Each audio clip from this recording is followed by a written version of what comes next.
Test 1, 2. Test 1, 2.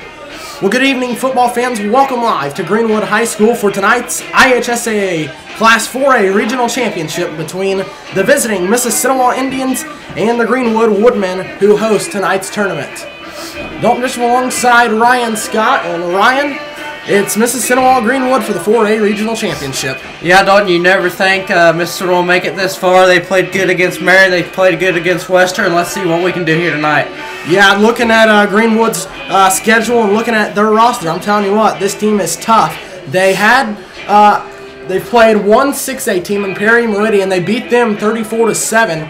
Played 4 5A schools and beat all 4 of those teams. They stand at 10-2 on the season. Mississinewa stands at 10-2 on the season. We've got our hands full tonight. Indians are going to have to play good defense against this high-powered Greenwood offense. Yeah, they're going to have to kind of step up their game, like I would call it. Play good defense, and play good offense, and I think they can do well. I absolutely agree. Well, we're going to take a second and step away for a timeout and come back with Coach Funk's interview. This is the IHSAA Regional Championship live from Greenwood High School.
Back on the pregame with Coach Funk. Coach, it's a cold Friday night.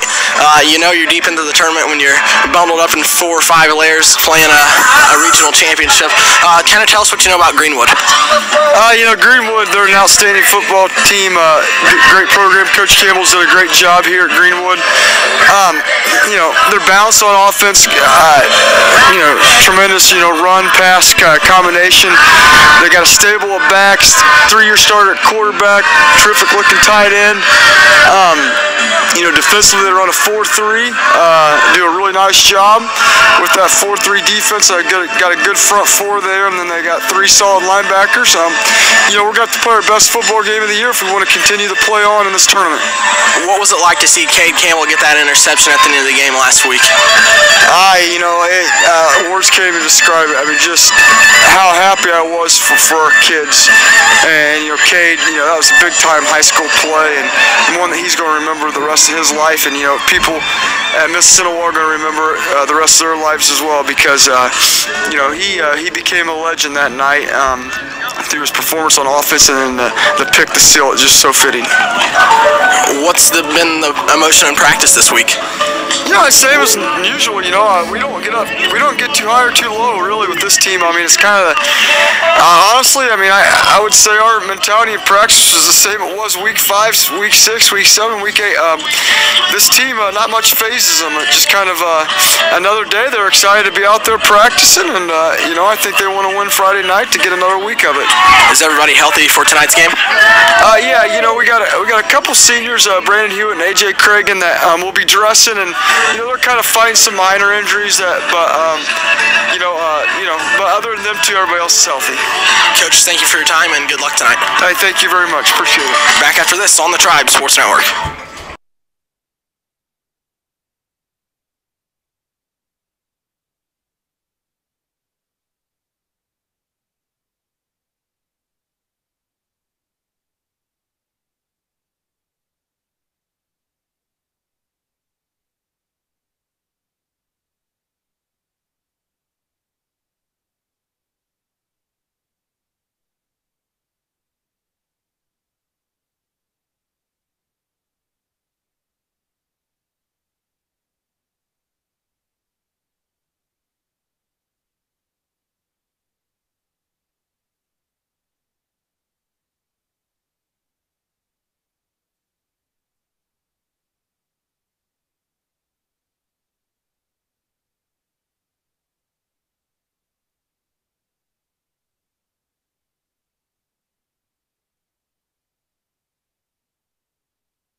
welcome back to Greenwood High School as we continue our live coverage of tonight's IHSAA Class 4A Regional between the Greenwood Woodmen and the Mississinewa Indians. The public address announcer is starting the starting lineups, reading it to the fans in the stands. And as the Indians were being announced, the Indian fans were roaring to life, excited to see their team play tonight.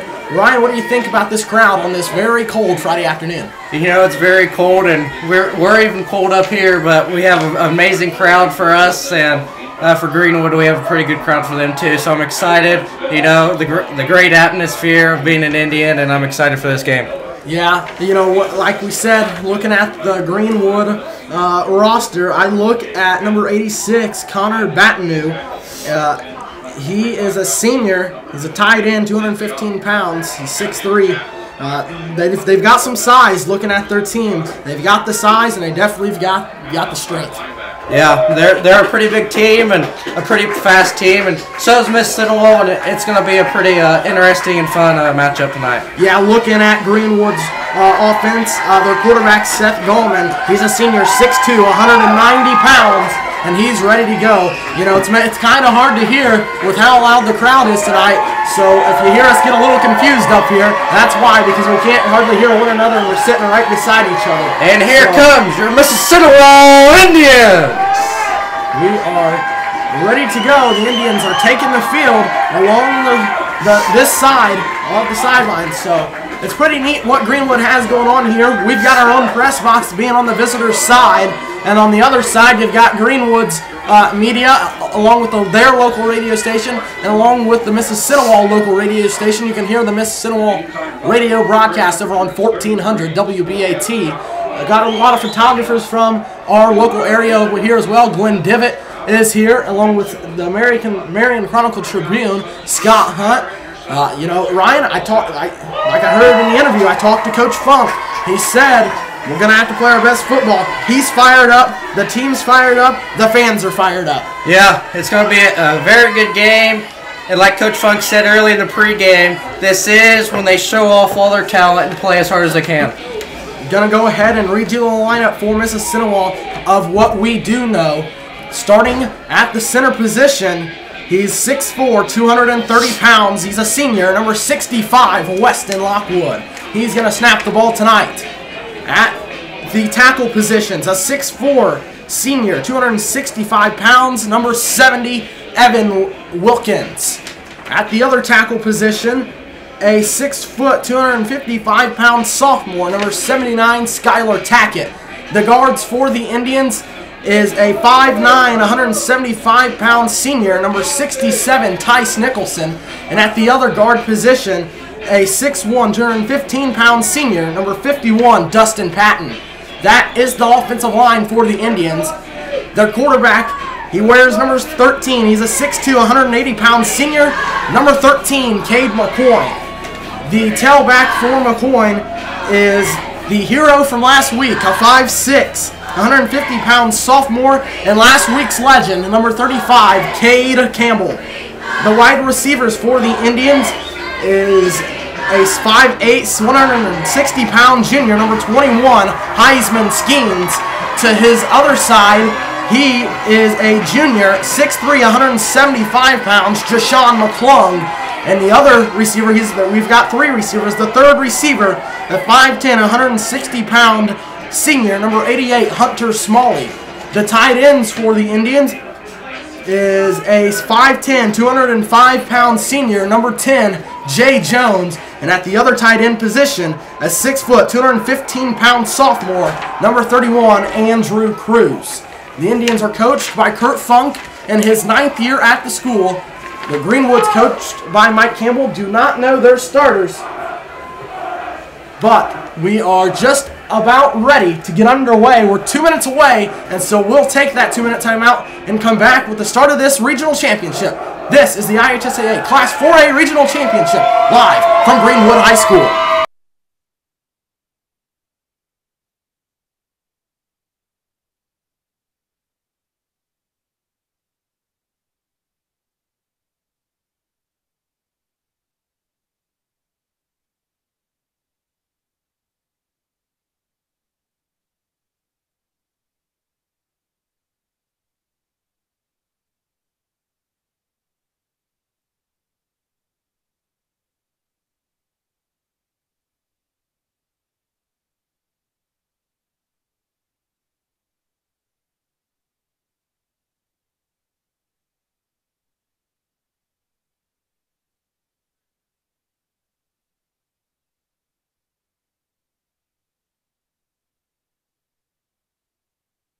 back at Greenwood High School, the coin toss going on at the center of the field, and we'll let you know what the call is here in just a minute.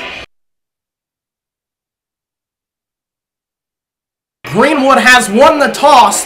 They have elected to defer. They will kick to the Indians. So just like last week, Ryan, the Indians will receive the opening kickoff, but last week it was not so pretty on that kickoff. Yeah, it wasn't so pretty at the start, and hopefully the Indians can turn their game around, get the stuff that they need to get, and play a really good ball game. Those of you who are at home, I'm sure you can hear the fans in the background. They are just as fired up as if they were suited up and ready to play tonight. Looking at the people going back to receive the ball for the Indians, as we said last week, it's the cousin duo, who I like to call Mr. Number 1 and Mr. Number 2 for Mr. Clutch Number 1 and Mr. Clutch Number 2. Heisman Skeens and Cade Campbell back to receive. Drew Castanon is in the second row from the back. He's a blocker. Hunter Smalley also a blocker, and Hunter Ribble. You've got Chris Pavey, Caden Cole, Gage Peterson, Jashawn McClung, Bryce Lutke, and I think Tice Nicholson on the far side. So here comes the kick. We're underway in the Class 4A Regional. It comes down to Ribble. Ribble around the outside and brought down instantly. But the Indians take over on offense, and here comes the quarterback, Cade McCoy, taking the field. What do you think we're going to see out of the Indians here, Ryan? Are they going to pass or are they going to pound the ball? You know, I think they're going to do tonight is like they did all Friday night long, is, you know, gain the little yards, and that seemed to work for them, and hopefully they can do that today. So McCoy goes back in the shotgun formation. Campbell to his right. Heisman Skeens to the far side. Jashawn McClung, Hunter Smalley on this side of the field. Here comes the first play of the offensive possession for the Indians. Here we go. He's sending Skeens in motion. Here's the snap. He fakes it to Skeens. Campbell goes up the middle. Takes it out. A gain of about 10 on the first play. Big play there for the Indians. I think he was maybe a yard short, so it's a gain of 9 on first down. What a way to start off the offensive possession there for the Indians. Yeah, first good play, and I expect many more out of these. Indians look very good on that first play. Let's see if they can keep it going. We talked about it in the pregame. Two high-powered offenses. What defense is going to step up? McCoy in the shotgun. Skeens and Campbell to both of his sides. He looks for the snap. Now he's going to get it. He fakes the handoff to Campbell. He gives it to Skeens. Skeens has got the first down. Cuts inside of a block. And now he's going to break loose. Out across the 35 to the 40. Heisman Skeens, a 15-yard carry. Great way to start off. Great way to see the Indian fans and the Indian sideline getting fired up. Again, great way to start off. What a great job by Skeens. He was hit, and he just kept his feet moving and broke through the tackle and got about 15 yards. It's 1st and 10 in Woodman territory. Now McCoy looks for the offensive call from offensive coordinator Josh Crick. He sends Hunter Smalley to this side of the field as a receiver. And now he gets the call. They look at the wristbands in this no-huddle offense. Skeens to McCoy's left with Campbell to his right. Two tight ends on the field. Jay Jones on this side. Andrew Cruz on the far side. Same formation all night so far for the Indians. I look for them to run it. They've had success, and I think they're going to run it here. Right. Here comes the snap. McCoy gets it, hands it off to Campbell. He goes up the middle, gains about 5, and keeps moving, and maybe got 6 on that play. So far, so good, Ryan, for this Indian offense. I think they're ready to go. Yeah, they're fired up. Again, the Indian offense is doing very well, and as long as they can keep that up, we're looking for a good night ahead of us. The Indian football bus got lost on the way here. The worst way you could possibly start out a regional championship day, and they found it, and now they're ready to go. Campbell breaks it outside, but he's going to lose a yard or 2. That play was swallowed up by the Greenwood defense.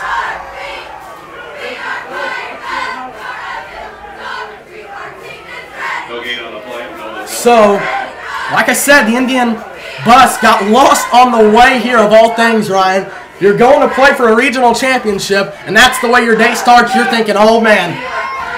Now McCoy goes under the center, patting the fullback. He hands it off to Campbell, and he's swallowed up at the line. He lost another yard or 2, and I think it brings up 4th down, and it is, but the Indians are in 4-down territory. I look for them to go for it here. It's 4th and 3 on the Woodman 32-yard line. I think the Indians are going for it, Ryan. Yeah.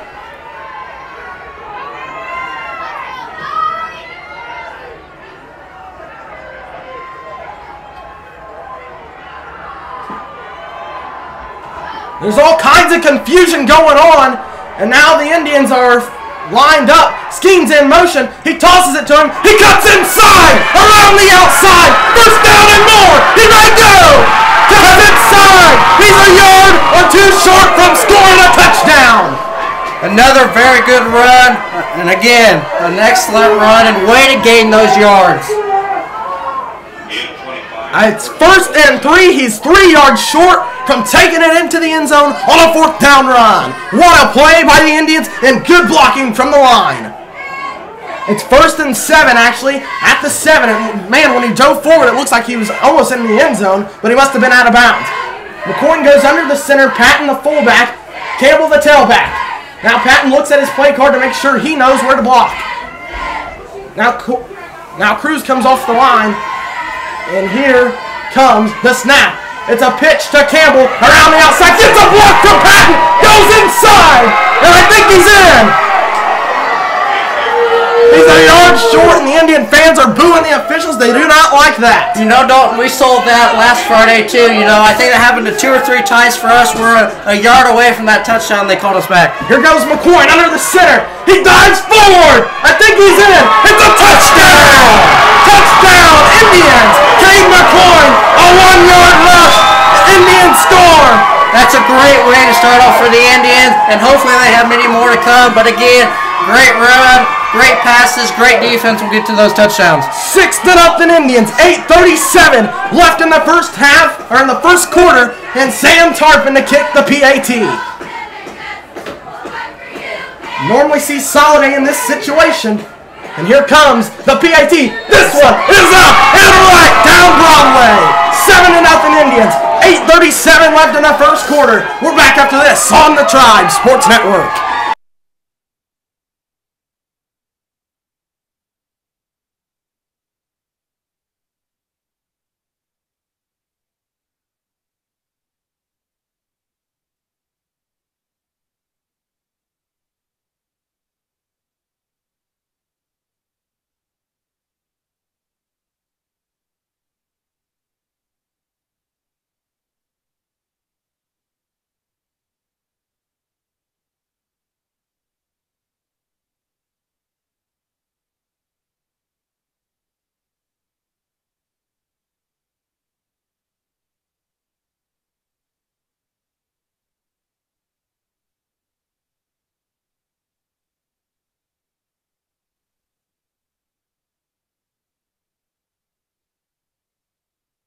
So welcome back to Greenwood High School. Indians with a 7-0 lead in the first quarter. And let's see what the defense has in store for the Woodman offense. We've seen it go back and forth last week. Now can the Indians get a stop and build on their lead? Andre Soliday to kick the ball off. This one goes deep. And receiving the kick is number 36. And he is brought down. Brought down. Tobias Mead on the tackle.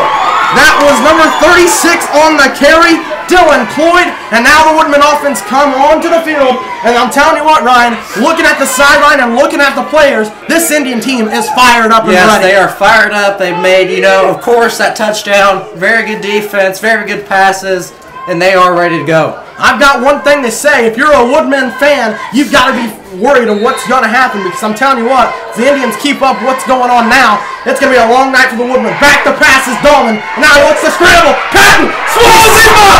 It's a sack in the backfield. Dustin Patton with a sack. Great sack for D-Pat. I think he lost 5 or 6, and the crowd is really roaring to life. Yeah, like we said earlier, we have a great atmosphere, and I'm sure the Indian fans are proud to be an Indian right now. 2nd and 14. This is exactly how you want to start a regional championship. Dolman snaps it, back to pass again. He's going to throw it down the field. He's got an open receiver. It's almost intercepted by Campbell, but it went right through his hands, and it brings up 3rd down. Ryan, Campbell intercepted it last week, and he was looking for 2 weeks in a row to intercept it. You know, that would have been great to see him have that interception again, but you know, his hands might have been froze. With the way the weather is outside, it is freezing cold. Now the Indian fans are really loud. I'm sure you can hear it because we're inside, they're outside, and we can't even hardly hear ourselves. Here comes Dahlman, snaps, rolls out to his right, under pressure, throws, and he is knocked out of bounds, and I think he got the first down. Maybe a yard short. I think he's got it. But that's what this Greenwood team does. It is a first down for the Woodmen. That's what the Greenwood team does, Ryan. We've seen it all year from them. I watched them film with some of the players during the school day, and I'm telling you, Greenwood gets down, and they never give up, and that's what we saw right there. Yeah. First down for the Woodmen. Snaps, hands it off around the outside, and cuts inside, gains another 10. It's a first down for the Woodmen. That was number 22 on the carry, Manny Johnson. He's only a freshman, and he's a big freshman. Yeah, like we said earlier, Greenwood has a big team. First down. Here comes the snap. Looked like somebody may have moved early. Dahlman keeps it around the outside, breaks a tackle, breaks another one, and Jay Jones and Cade McCoy are there to knock him out of bounds. A gain of about 7 or 8.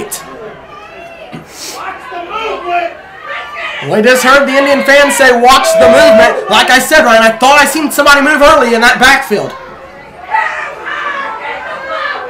So here we go. Second down and 2 for the Woodmen. Dahlman looks. Now he wants to change plays. Looks at the sideline. I think he's going to stay with the same play that they originally had. Here he comes. He snaps it. And there he's got a flag, and I think it's a false start. It's either a false start or a holding against the Woodmen. I don't think this one's going on the Indians. Here comes the call. We will see. It is false start against the Woodmen, and that's 2 plays in a row that they've moved, but they finally caught it on this second one, and the Woodmen are going backwards. Thank you to those of you watching at home. We can't thank you enough for your support as we've had all through the sectional and now to the regional. Can't thank Taylor Mavronicals for stepping up and helping us tonight, run the camera, doing an amazing job. Ryan, thank you for your help so far this season.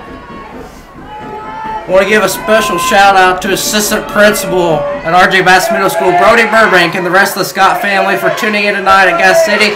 We thank you for watching. Can't thank my economics teacher, who I have first period, Mr. Brian Elliott. Give him a special shout out, who he has watched all year long. I can't thank my English teacher, Miss Tracy Speakman. She's watching. She's on an airplane headed to Texas, and she's watching on the plane. Here comes the snap. Dahlman on third down. That's a handoff, and I think the Indians stopped him. It's fourth down. What a play. Cade McCoy and Chris Pavey on the stop for the Indians. It's fourth down. Like we said, Dalton, the Indians are playing very well right now. Skylar Tackett coming into the lineup. Cade Campbell coming off.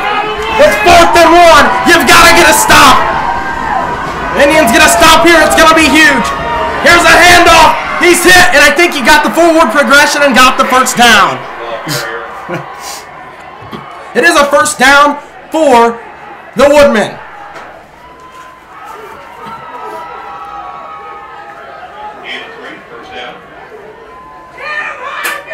So, as I heard Coach Barnes, he's the defensive coordinator, and I heard him talking because I had the chance to ride the bus with him today. I heard him talking. He said, when you hit them, you better make sure they know who hit them. Yeah, hit them hard. Dahlman snaps, hands it off to number 22. That is Johnson. He's a freshman. And it is a gain of about 2.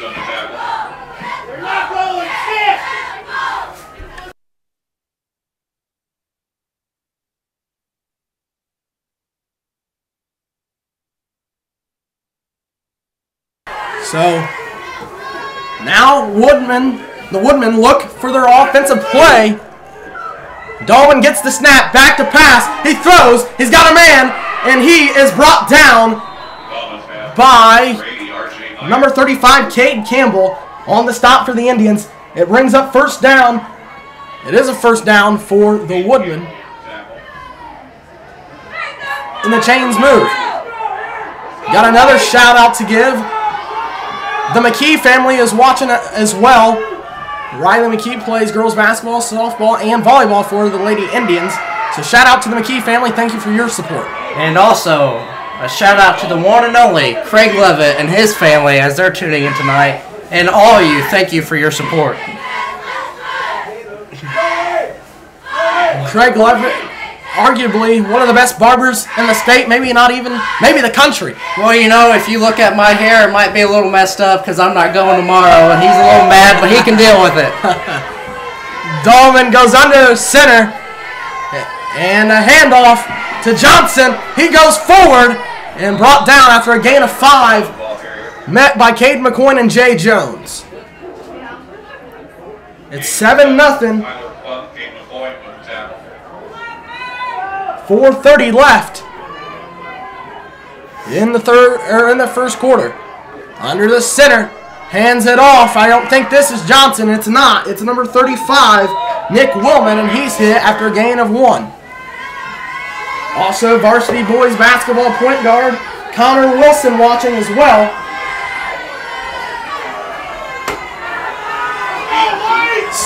Got freshman boys basketball coach Brandon Swanner watching as well. Man, we've got the whole community watching and a whole community here tonight.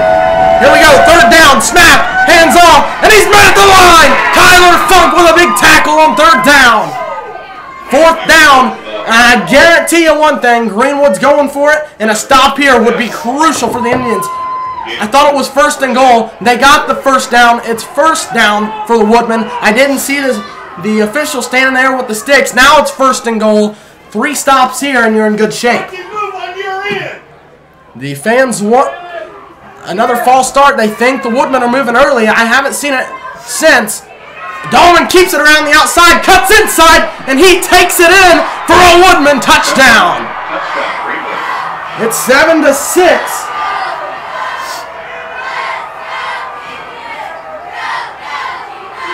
It's 7-6. And we're awaiting the extra point from the Woodmen. Wait a minute. Looks like they're going to go for 2 here. What's going on? Woodmen must not have a PAT ticker, or they're just being very aggressive. They're going to go for 2. A stop here. This is what we've seen Western do, and the Indians got the stops. And we've got a false start, I think, and it is a false start against the Woodmen. So they're moving on back, makes things a little easier for the Indians. Yeah, that's exactly what we saw against Western, and that didn't work out so well for them, and we were able to get that great stop. I've got one last shout-out to give, because I'm sure if I kept giving shout-outs, I'd be going all night. But the one final shout-out to give is to my dad and my 8-year-old little brother, Eli, watching at home. Thank you for your support. And I have one more. I promise you this will be the last one, but you don't hear this much from Brownsburg, Indiana, the Muncie family, as they're tuning in to watch the PAT is no good. Indians 7, Woodmen 6. 3:32 left in the first. Back in 2 minutes on the Tribe Sports Network.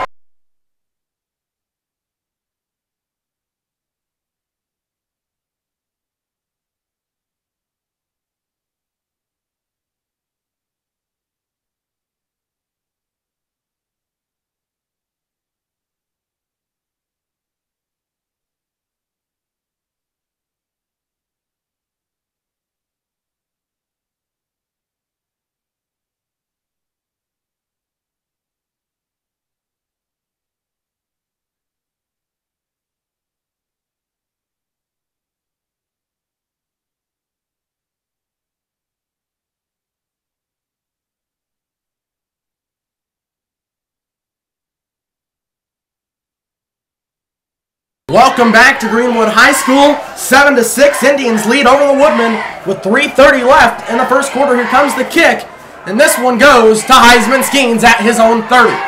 Skeens to this side, cuts back.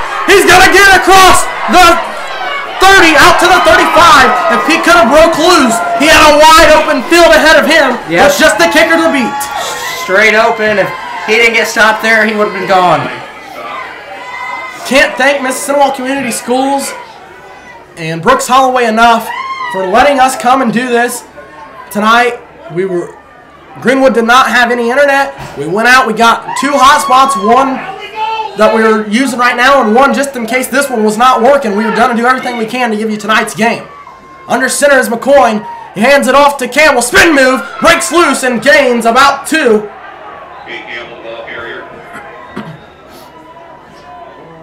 So that play right there was almost a busted play, but that's what I heard Mike Campbell say. He's the Greenwood coach. I heard him on the radio yesterday on 1400 when Steve Moritz was talking to him. He said Mississinewa is not scared to turn a broken play into a big play.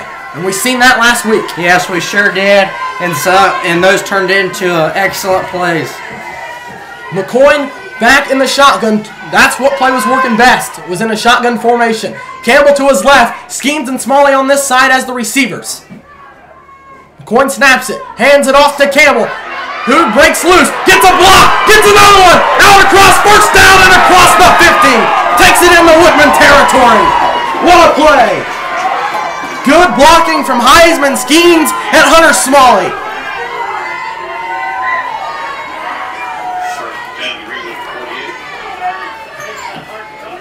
I think it's going to come down, Ryan, to like it was last week in the final minute of the game, the way this one's moving. McCoy in the shotgun. Looks for the snap, gets it, hands it off to Campbell again. He got his open field across the 40. One man to beat, and he is brought down at the 25. Another Indian first down, and they're in Greenwood territory.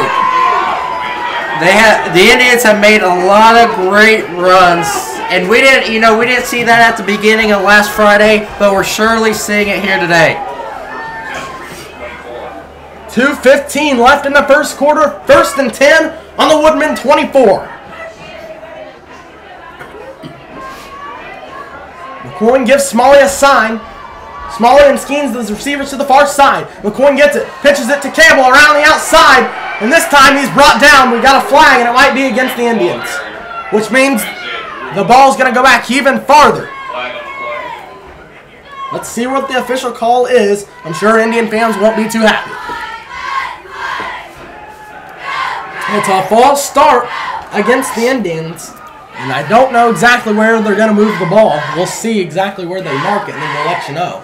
The penalty was declined, so they're going to take the loss of yards and bring up 2nd down. I don't think they want to give the Indians a 1st down because we know what happened last week. Western did that, and it turned into bad news for them.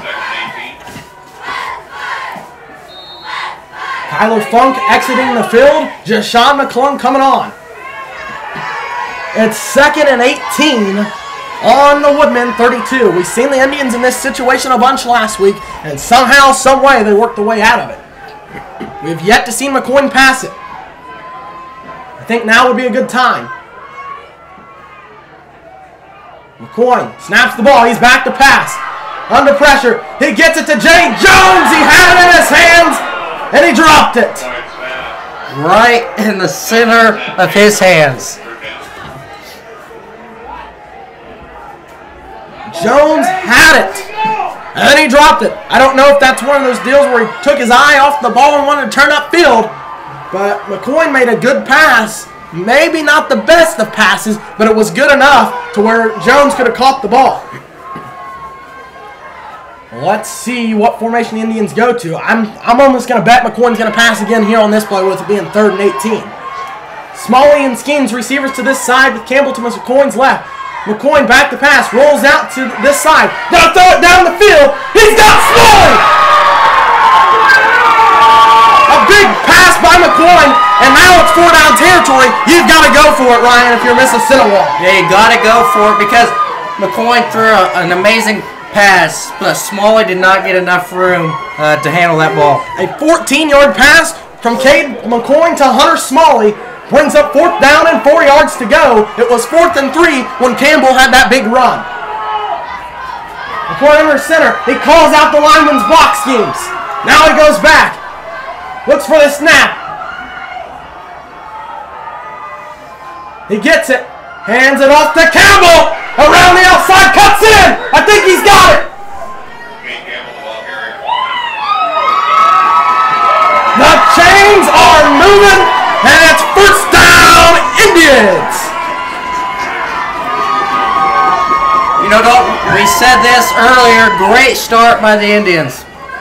The Indians are not backing down from all the adversity they had to overcome this just tonight. Like I said, the bus got lost on the way here, had to go back about 15 miles the opposite direction of where they was heading, and they show up worrying about if they was going to get warmed up, and now they look ready to go. Fake pass to Skeens. Campbell trips, stays on his feet, and dives forward. I think he could have had a touchdown, but Campbell was tripped up at the line and just lunged forward, kind of dive, and got about 5. He got 6. 20 seconds left. See what they're going to do here. I think they're probably going to let the first quarter come to an end by the way McCoy's walking around just looking. It's going to be the end of the first quarter. I seen Coach Funk look and say, nice quarter, guys. Let's keep it up. And that's the way the first quarter's going to end. At the end of the first quarter, Indians 7, Woodman 6. We'll step aside for 2 minutes. This is the IHSAA Class 4A Regional Championship live from Greenwood High School.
Back at Mississinewa High School, Greenwood High School rather. We've been at Mississinewa for a long time. And McCoy goes under the center at the start of the second quarter. And he hands it off to Skeens. Skeens diving forward, gets a couple of blocks, and he's going to be swallowed up. A gain of about, I'm going to give him 2.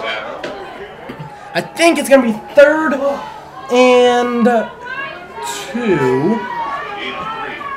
It's 3rd and 1 on the Woodman 4-yard line. Regardless, Ryan, unless something drastically changes, if it happens to be 4th down, you got to go for it. You're on their 4-yard line.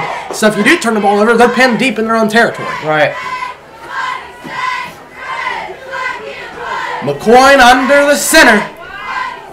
And he hands it off to Skeens. He goes forward. Touchdown, Indians. Heisman Skeens. A 4-yard run.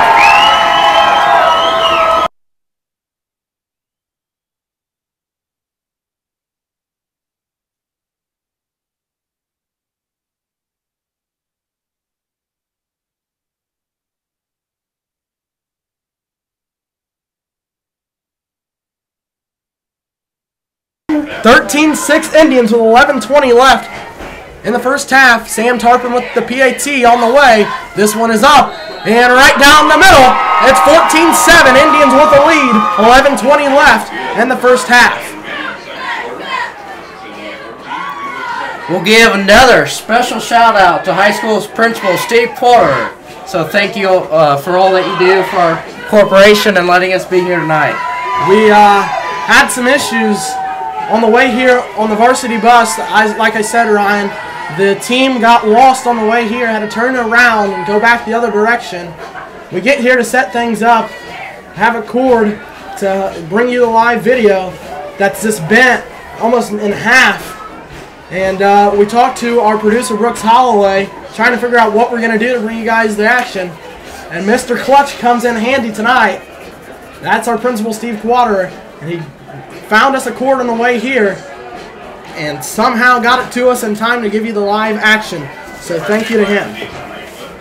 He deserves a special shout out on Facebook, Twitter, whatever social media you have. It's 14-6. Andre Soliday to kick the ball off. I'd like to see the Indians bury the Woodmen in their own territory here. A touchback would even work. Soliday's kick on the way. This one's kind of a line drive. Bounces, and it's fumbled around. And here comes Hunter Ribble from the backside and knocks him down at the 25. It works just as good as a touchback.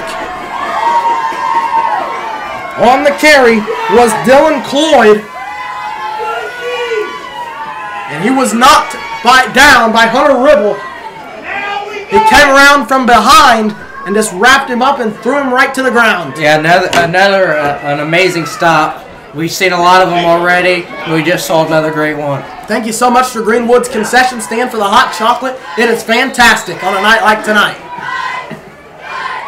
Dahlman snaps. He's going to keep it. He's going up the middle, and he's not going anywhere because Evan Wilkins and Kyler Funk said, "No, sir, you're staying right where you're at." 14-6, the Indians, Ryan, look very good tonight. Yeah, you know, we're not even too far into this game, and they've already started picking up what they need to have learned from last weekend and playing very well. I know this isn't in the mind of Indian fans and the Indians themselves, but we'll talk to you about it after this play. Dahlman's going to try to scramble and keep it. Cade McCoy's there and knocks him down. He got I think he got 3 or 4, and it's going to be third and about 4. But as I was saying, I know this isn't in the right minds of Indian fans and Indian players and the coaches right now because you still got to finish this game. But the game regarding the Indians next week for the semi-state is the winner of East Central and Evansville Central. If Evansville Central wins, the Indians are traveling 5 hours away to Evansville. Here comes the snap. Dahlman hands it off, runs up the middle. And it's a first down for the Woodmen.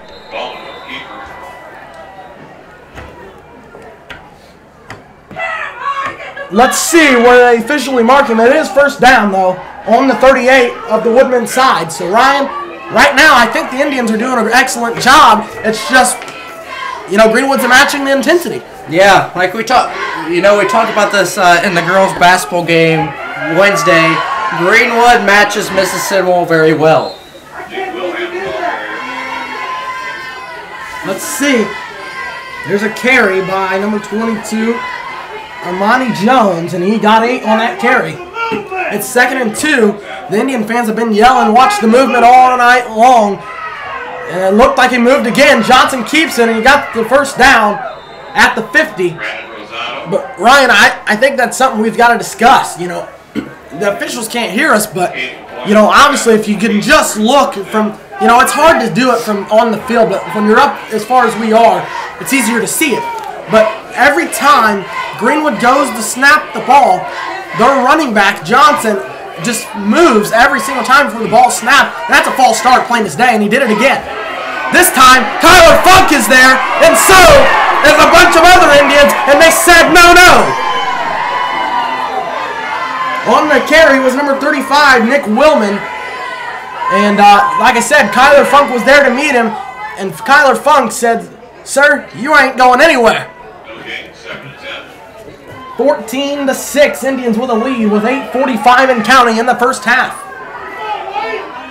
Dahlman looks for the snap. What a great quarterback he is, passing for 1,600 yards. Dustin Patton there to pressure him, and here's a pass completed to number 86. Connor Batnow. He is a Purdue Boilermaker commit as a tight end. He is 6'3", 215 pounds, and it's third down. The Indian fans roar to life again, as I'm sure you can hear in the background, because we're inside, they're outside, and I can't hardly hear myself. Dahlman passes down the field. Heisman Skeens almost with an interception. Smacks the ground, yells mad at himself. But that pass was a little too high for Skeens, but somehow he almost came down with it. Yeah, it almost looked like he tipped it a little bit, and 2 close interceptions that we could have had. It's 4th and 4. on the Indian 44. A big stop here and a touchdown for the Indians. You're in cruise control. Dahlman looks for the snap. He tried to draw the Indians off sides, but the Indians was not falling for it. Here he is in the shotgun by himself. He's got a snap, looking to throw, under pressure, lobs it up, and it's caught. It's a first down for the Woodmen. He fumbled the ball. Jay Jones comes away with it, and they said he was on the ground. Jay Jones had the ball out of his hands before he even came close to hitting the ground. An unbelievable call. Here comes the snap. Johnson, and he is uplifted by Jay Jones.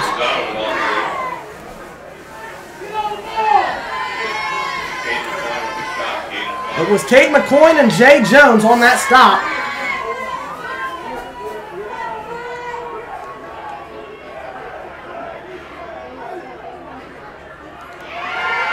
Here is a run.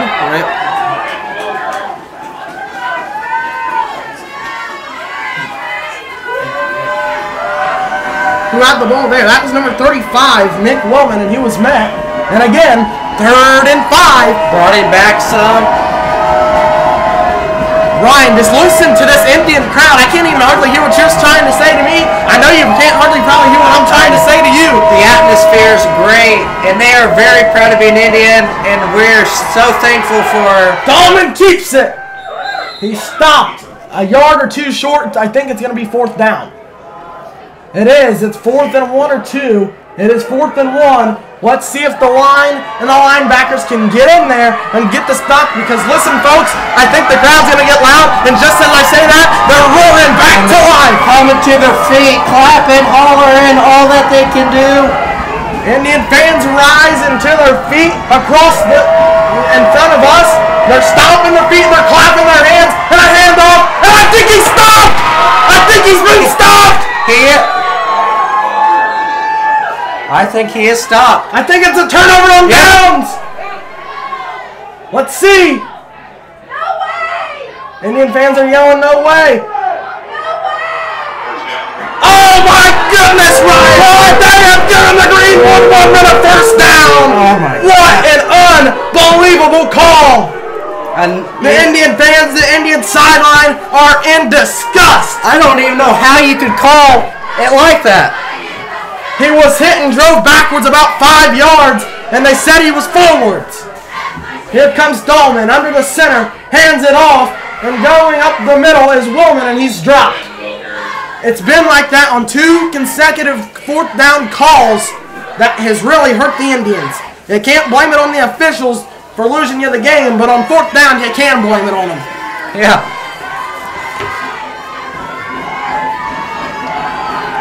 I thought plain as day the Indians had to stop. Dahlman gonna go back to the shotgun when 2nd and 8. Now, Ryan, an Indian stop here is really huge. Yeah. Again, they need a very huge stop here. Here's a handoff. Dahlman pitches it outside. And he's not down. I think they're gonna call a face mask or something on Jay Jones, and it wouldn't surprise me. That was Luke Riker that carried it. And there was a flag, and I'm almost going to bet you it's a horse collar or a face mask on the Indians, because that's the way this defensive possession has gone.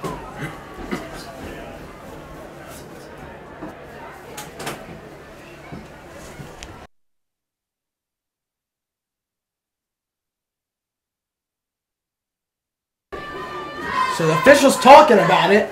We got a word that it could possibly be an unsportsmanlike conduct penalty on Cade McCoy or one of the linemen from the Woodmen, which is number 63, Andy Pollard. It's unsportsmanlike conduct against both teams. The penalty's offset, and it brings up 3rd down, I believe, Ryan. It's gonna be 2nd down. 2nd down, yeah. But it's a personal foul face mask against Jay Jones. 2 unsportsmanlike conduct penalties against Greenwood. 1 on Andy Pollard and 1 on Luke Racker, and an unsportsmanlike conduct penalty on quarterback Cade McCoy, who's a safety for the Indians. So 4 penalties on the play, and somehow they offset each other because they're all 15-yard penalties. Nolan Young in the house here tonight, a former Mississinewa alumni to support his Indians. Dahlman sets Seth Dahlman to go back in the shotgun and look for the snap. 5:20 and counting left in the half. Dahlman gets it. He's going to keep it up the middle. Fall forward, and I think he's got a touchdown. And it is a touchdown for the Woodmen. 14-12.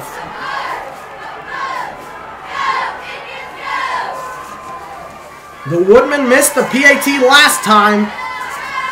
I think they'll probably go for 2 here since they trail by 2. And they are going to go for it. And here we go. Gallman going to look. He gets the snap, going to throw. And they've got the 2-point conversion. The things are tied up at 14. What a nice little play by the Woodmen. 5:17 left in the first half. Woodmen 14, Indians 14. Back in 30 seconds on the Tribe Sports Network.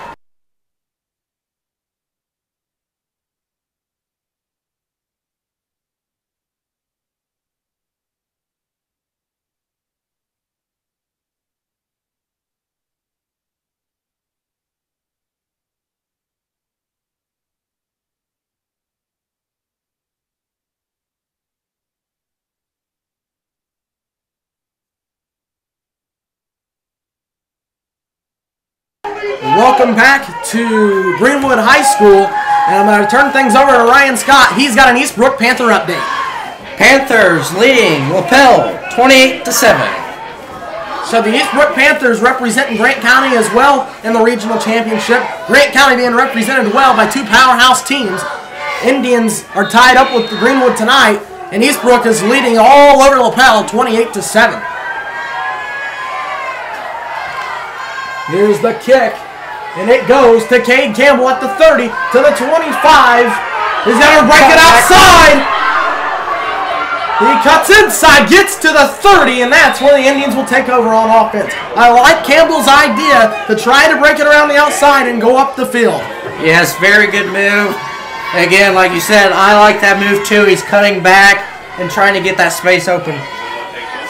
It's 14-14 with 5:08 left in the first half. What a big game this is that lies on the Indians' shoulders. They had a chance last week to do something that hasn't happened in 29 years, and they have a chance to do something tonight that hasn't happened in 29 years, and that is to win a regional championship. So McCoy goes back in the shotgun, looking for the snap. Gets it, and he's going to hand it off to Campbell. Campbell cuts inside and gets about 5 or 6, and it's going to bring up 2nd and 4 for the Indians. He got a good block from Kyler Funk and Jay Jones.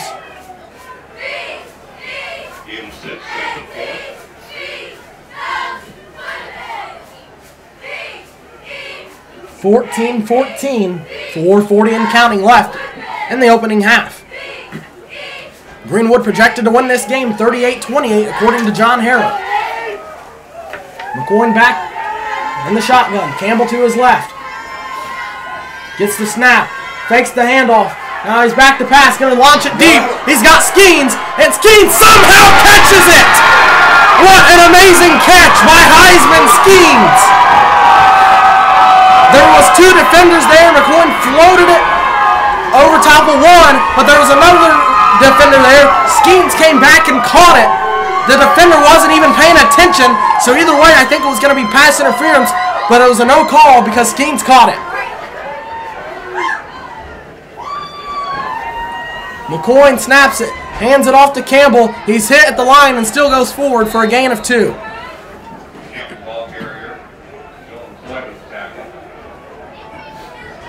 Under 4 minutes left in the first half. A touchdown here for the Indians is huge because Greenwood receives the second half. The way things have been going back and forth. for the past 2 weeks. Even against Marion, things were back and forth, but Marion just had, 5 turnovers. McCoy hands it off to Campbell. He breaks the tackle and gets another 2 or 3 yards, and it's going to be 3rd and about 2. Let's see where they officially mark it. It's 3rd and 1 on the 18.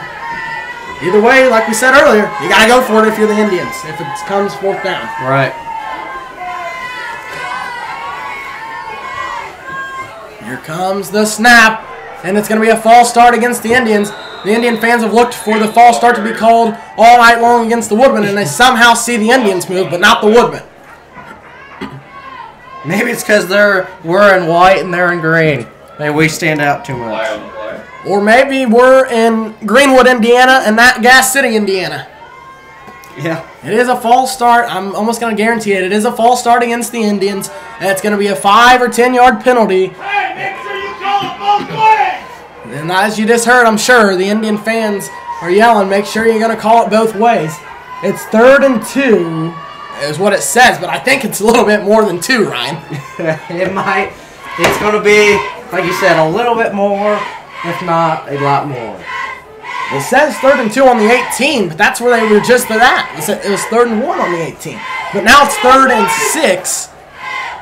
So it was a 5 yard penalty, and it's on the 23. So I knew that I looked at that scoreboard a minute ago, and it said something different.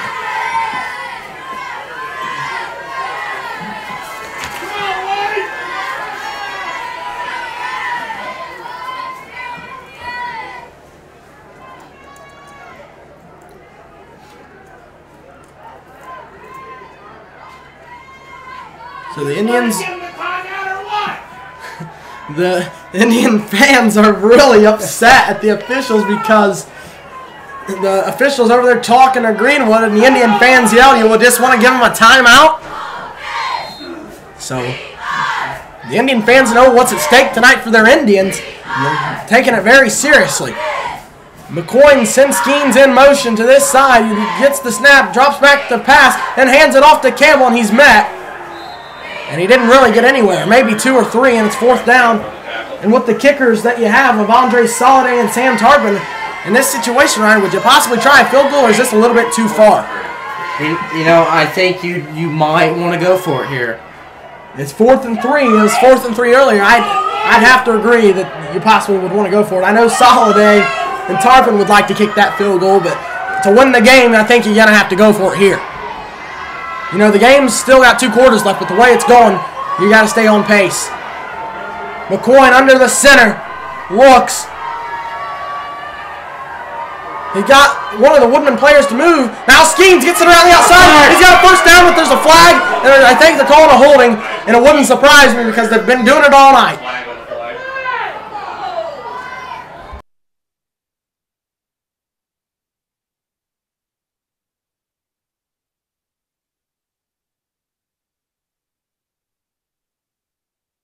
Holding against the Indians.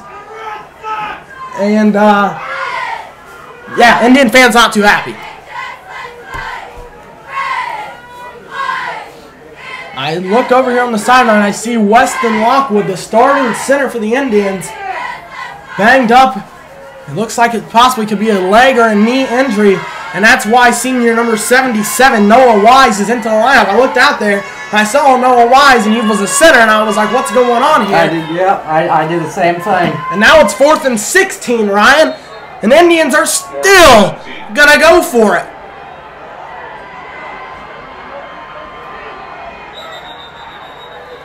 Timeout, Mississinewa. 2:24 left in the first half. 14-14. We'll do the same. 14-14. 2:24 left in the first half. Back in 1 minute on the Tribe Sports Network.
Back at Greenwood High School, we're knotted up at 14 with 2:24 left.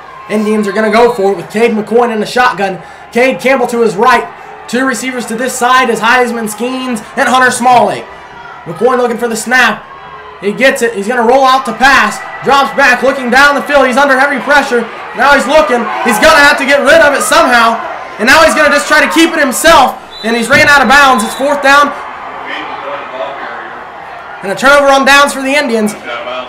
And with 2:13 left, a stop here for the Indians is crucial because you don't want Greenwood to score and then get it at halftime and score again because then you're down 2 touchdowns. That was just a broken play for the Indians. Good coverage by the Woodman. Yeah, like you said, McCoy has to get rid of that as soon as he can. I liked his idea that he didn't see anybody open. Let's try to keep it and get a few yards and make them have to work for a few extra yards. But tough break there for the Indians. And now the Woodmen come out on offense. Here comes the snap. He's back to pass. Tice Nicholson in the backfield. He got hit in the back. Indian fans wanted a flag and an incomplete pass. Indian fans are wanting flags. I see Andre Solidays following. He's pointing to exactly where he thinks the holding was. He's yelling at the officials. He's all fired up. That was a blatant hold and a block in the back on the same play. If we had a replay, I would zoom in on it and show it to you folks watching at home. But man, it's plain as day from my view. Here comes the snap and a handoff to Johnson, and he is knocked to the ground by, let's see who gets up from the end of that pile, and it's number 13, Cade McCoy. McCoy's been very solid defensively so far this season and in the postseason. 3rd and 7, a little bit harder for Greenwood to get the first down, and as the Indian fans roar to life again, let's see if the Indians can get the stop. Here comes the snap. It's a handoff. And he's going forward. I think he's got the first down. Indian fans wanting to hold there. I didn't necessarily see one on that play. But it would possibly make up for some of them. It's a first down for Greenwood. Indian fans are not cutting the officials any slack tonight. But there has been some calls tonight, Ryan, that I have disagreed with myself. Yeah, a few holdings, and you know what? We said this like 4 Fridays ago. This is why we're up here and they're wearing the stripes. Dustin Patton slipped, and here's a pass complete to number 86. Connor Battenau. Did you really not see that? 1st and 10 with 1:10 left in the half. 14-14. You got to get a stop before the halftime, Ryan. You just can't let Greenwood score because the way this game's moving, if they score here, they get the ball at halftime, they're more than likely going to score then too, and then you're suffering a 2 touchdown. You're down by 2. Yeah, you got to get a big stop. Big stop and get a big stop early. Gallman back to pass, and now he's going to roll out and keep it, and he's ran out of bounds by Dustin Patton. 1:04 left on the clock, and I think Greenwood has all 3 of their timeouts remaining.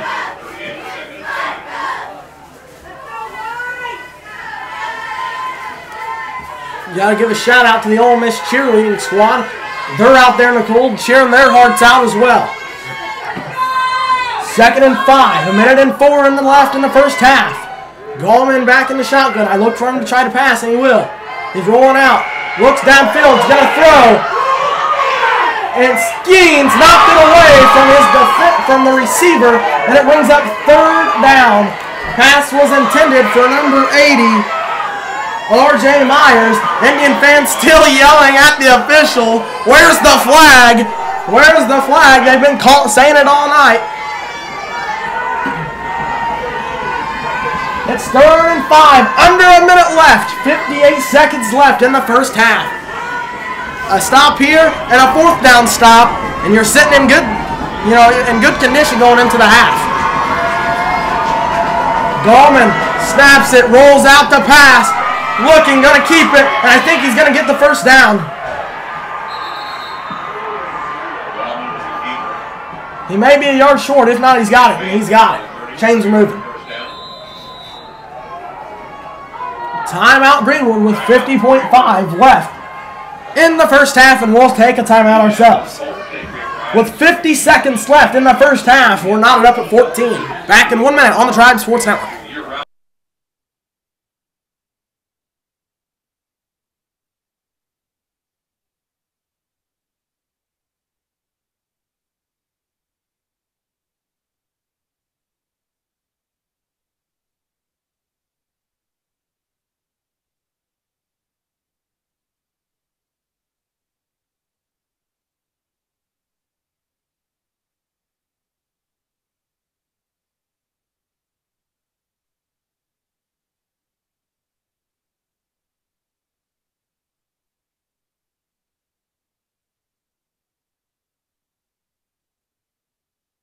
Welcome back to Greenwood High School. 50 seconds left. Greenwood driving down the field looking for a touchdown. Here comes Gallman with the snap. He's back to pass. Going to launch it towards the end zone. Campbell defending. Knocked away. Almost intercepted by Castanon on that tip. And it's 2nd and 10. I like to see when Greenwood throws it deep because the Indian defenders are all over it. And it gives them a chance to intercept it. So, and as an Indian, from an Indian standpoint, keep throwing it deep if you're Greenwood. Yep, because the Indians will make that stop. It's when they run the ball is what hurts the Indians. Gallman looking, 15 seconds on the play clock, 44 seconds on the game clock. We've got another timeout Greenwood. 2nd and 10, and a timeout Greenwood. 44 seconds left in the first half. Tied at 14. Back in 30 seconds on the Tribe Sports Network.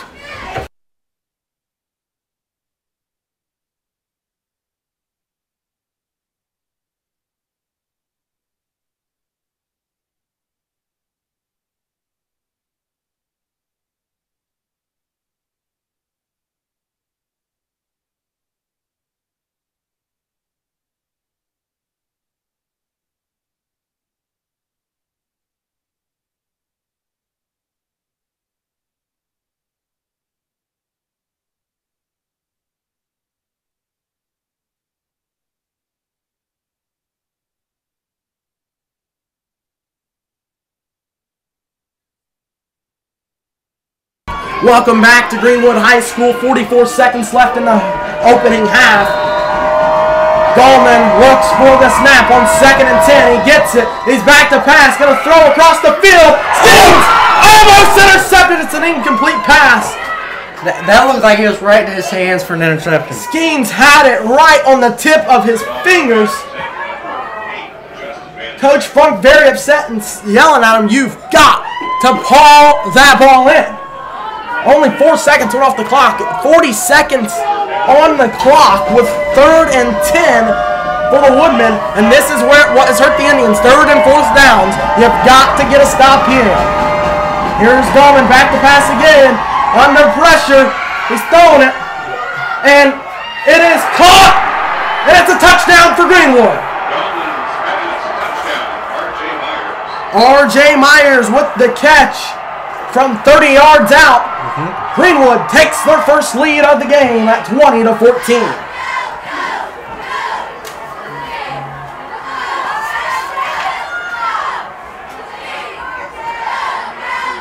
The way things have gone, the Indians are still in business though, because we've seen this happen many a times. But the way things have been going, this isn't looking too pretty. Here's the PAT up and good for Greenwood, and they lead 21-14 with 33 seconds left. That's 33 seconds left in the first half. It's 21-14. We'll step aside for 60 seconds and come back. This is the IHSAA Class 4A Regional Championship live from Greenwood High School.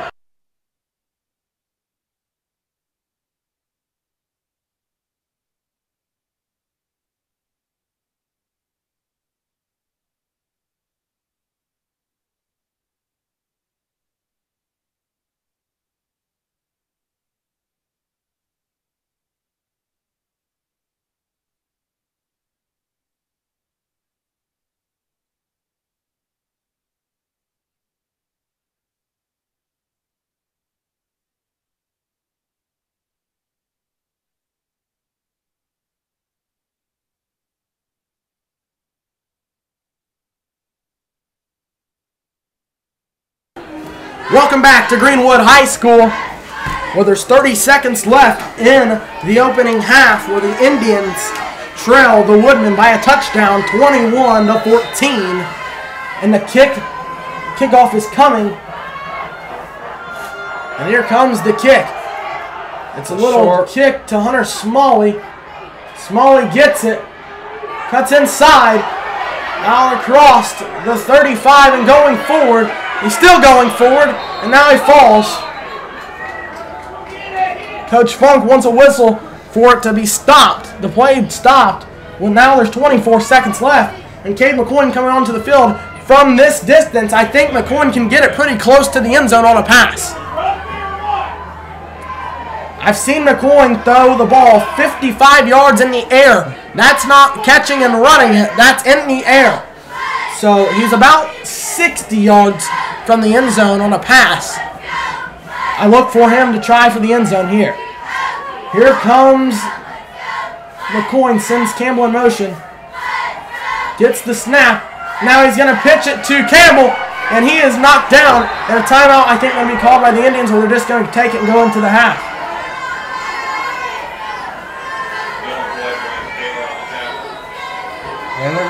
And it is a timeout, Mississinewa, with 10 seconds left. Now, Ryan, I think you throw it deep. I liked the idea because everybody was going down the field, but I liked the idea by Coach Funk in the offense.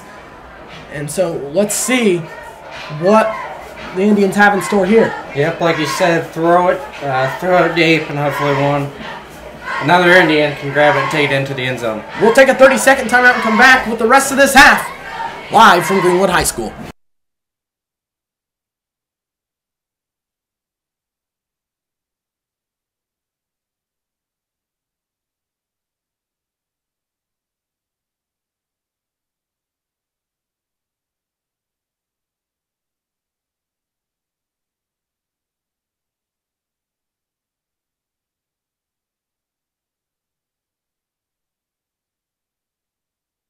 Welcome back to Greenwood High School, 21-14, 10 seconds to play in the half. And at this point, Ryan, what's there to lose other than you turn the ball over and you get a stop and then it's halftime? I think you throw the ball deep here for McCoy. Yep. Here comes the snap. McCoy back to pass. He's going to throw it to Hunter Smalley. Smalley gets out of bounds with 5 seconds on the clock. And now you do have a shot at the end zone. It is a first down for the Indians. I think the Indians should probably have kept passing the ball in the first half. They had been very good success passing, but they're having trouble running the ball. On the other side, Greenwood's having trouble throwing the ball, and they're having success running the ball. Now McCoy, I bet, goes to the end zone here. 5 seconds exactly to play in the half. McCoy looking. Sends Jay Jones in motion. He gets the snap. Now he's under pressure. Now he's looking, throws it deep. He's got Skeens. Skeens catches it! And he's grabbed by his face mask. A good play by the Indians to try to end out the half with a touchdown. But that's where we stand at the half. At halftime, Greenwood 21, Indians 14. We're back with the second half in just a few moments.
Well, welcome back to Greenwood High School for the regional championship.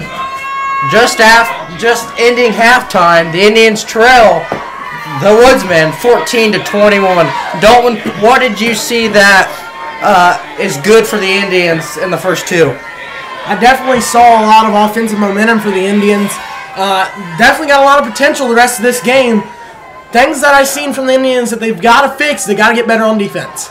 Yes, and you know, there's still plenty of game left, and I believe that the Indians will turn this around. A score that regards the Indians, East Central leads Evansville Central at the half, 6-0. So, if Indians win and East Central wins, you can catch the Indians in the semi-state at Mississinewa High School. If the Indians win and Evansville Central wins, you better get in your traveling car and get driving at about 8 a.m. if you want to make it in time, because they're going about 5.5 hours away to Evansville Central.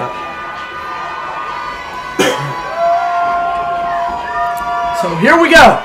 12 minutes on the clock. The Indians on defense. The Woodmen come out to return the kickoff from Andre Soliday. And Ryan, this is like what we just talked about. Can the Indians get a stop on defense and come back and tie things up? Yeah, a big stop for the Indians would be tremendous. I'm sure that's something Coach Funk talked about. Here comes the kick from Soliday. It bounces. It's tipped over one player. Here comes Kyler Funk, Rebel. And we've got a flag, and I hope that it goes on Greenwood, because in this situation for the Indians, if you're an Indian fan, it's not so good. It was holding against Greenwood, and what the Indian fans have been wanting all night long gets called now. Long enough they waited, and they finally got it. You gotta wait it out, and you'll eventually get it.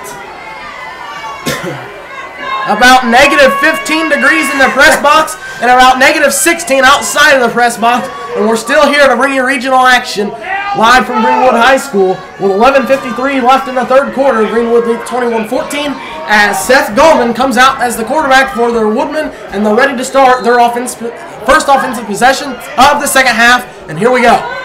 Goldman in the shotgun. Looking for the snap, gets it, hands it off. And up the middle goes number 35. That is Nick Wilhelm, and he is brought down by number 13, Cade McCoy, and number 52, Kyler Funk. McCoy was at the very, very bottom of the pile. You'd have thought he was the ball carrier.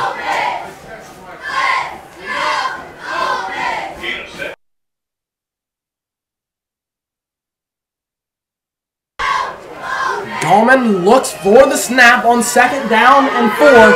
He gets it. This is Johnson. He goes forward. I think he got the first down. And it's 3rd down. And probably one it is 3rd and 1. Indians got to get a stop. Because if Greenwood scores here, the Indians are down 2 touchdowns. And that's what you don't want. Here we go. Hand off up the middle. He's got the first down and 5 or 6 yards after that.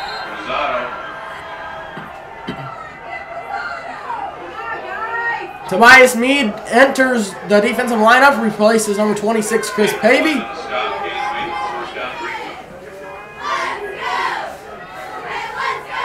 Ryan, you know, the game's not over if Greenwood scores here, but, you know, you're sitting in a bad situation if you're the Indians if they score a touchdown here. Yep. And just as we say that, Dustin Patton's in the backfield and not gone into the ground. I don't think he got any yards. I think he just got back to the line, and it's 2nd and 10.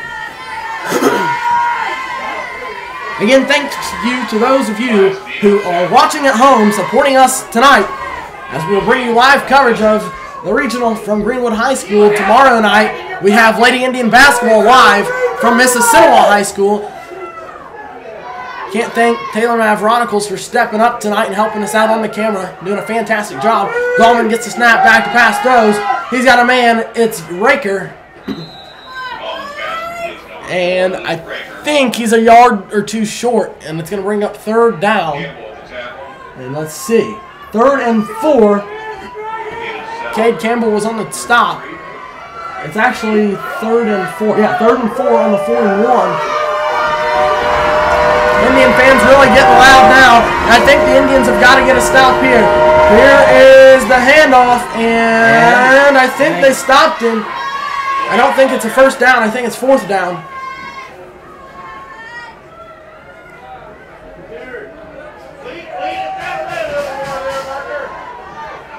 I think they're going to want to measure this one. It is 4th down and inches for the Woodmen. I think you got to send all of your players to the line right here to get a stop. Here's 4th down and inches.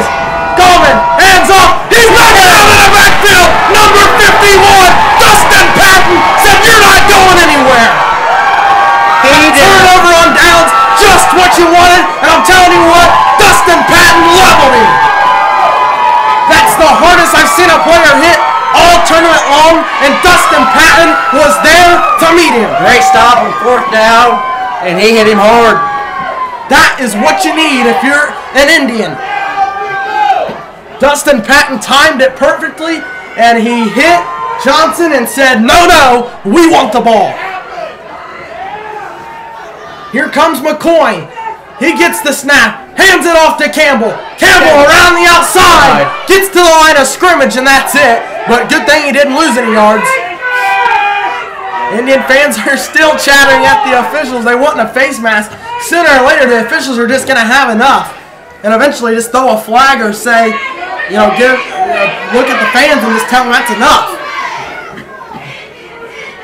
They can't really point out one fan because they're all the Indian fans are just yelling. Very upset. Man, Ryan, what did you think about Dustin Patton on that defensive play? Man, he had that stop hard. I mean, he hit him so hard that it was very impressive. McCoy was under heavy pressure there, got rid of the ball, and it brings up 3rd down for the Indians. 3rd and 10 after getting a huge stop on 4th down. And I think you got to score here because it's kind of hard to stop a high-powered offense like Greenwood 2 offensive possessions in a row. It can be done, but with that being said, I think the Indians are going to have to get a touchdown here. McCoy in the shotgun. Campbell to his left. He's going to send McClung in motion to this side. McClung stopped. And now McCoy gets the snap and he's ready to pass. Back, throws it. Jay Jones catches it. And he's shoved forward. I think he might have got the first down, maybe a yard or two short.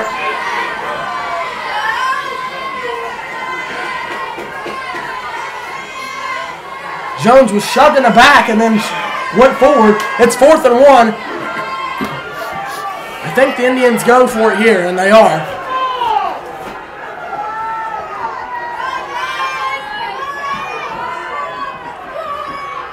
Here comes the snap from McCoy. McCoy goes forward. He's got the first down.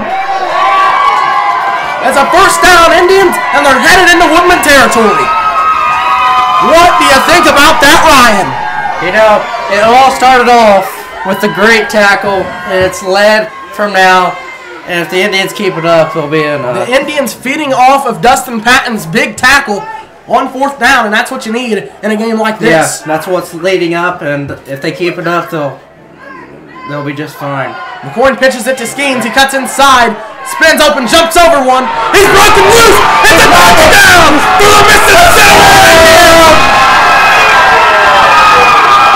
It was a broken play. Heisman Skeens breaks around the outside. Touchdown, Indians.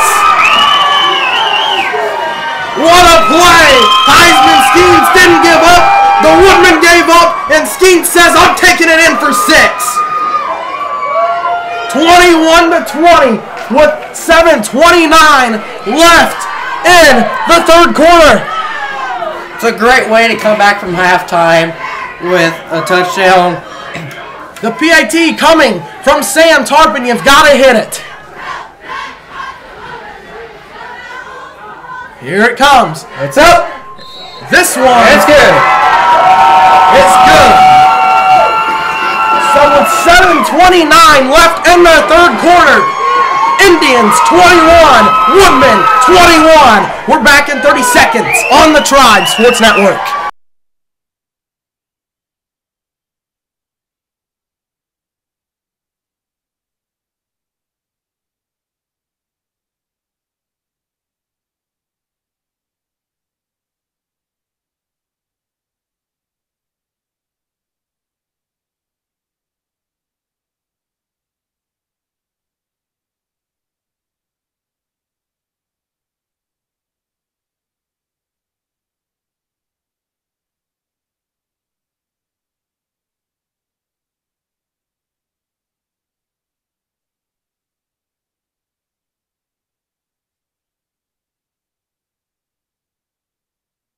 Welcome back to Greenwood High School, where we're tied at 21 off of a big Dustin Patton stop in the backfield. Leads to a Heisman Skeens 20-yard touchdown run. And here comes Andre Soliday's kick. And this one is deep in out to about the 7.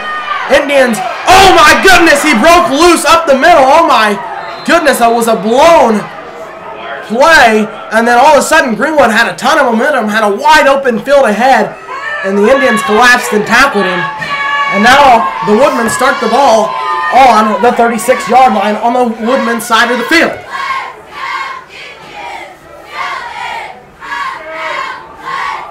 .7:23 left in the third. And here comes Greenwood on offense. Let's see if the Indians can get another stop and possibly get another score. And then we're back on track to where we were at in the first quarter. All right. Here's the handoff, run, and this is what happened last time. Greenwood got a few first downs, and then the Indians had enough and stepped up and got a big stop. I think the Indians know what's at stake if they continue to keep playing.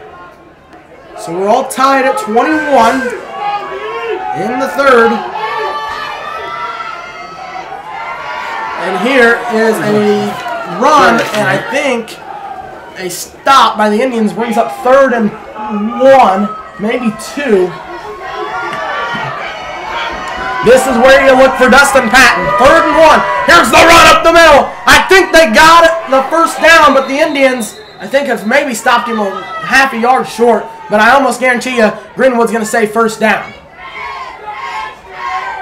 It is a first down for the Woodmen, and the chains move.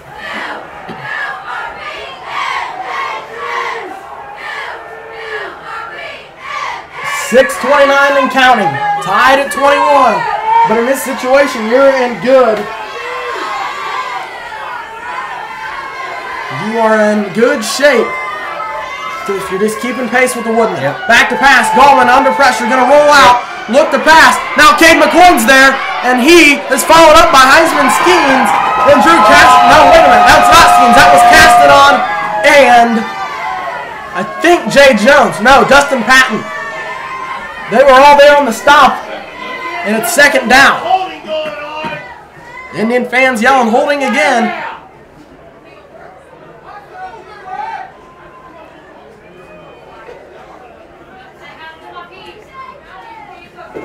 Nathan Earl and Tice Nicholson come in on the field with Andrew Cruz also on the line.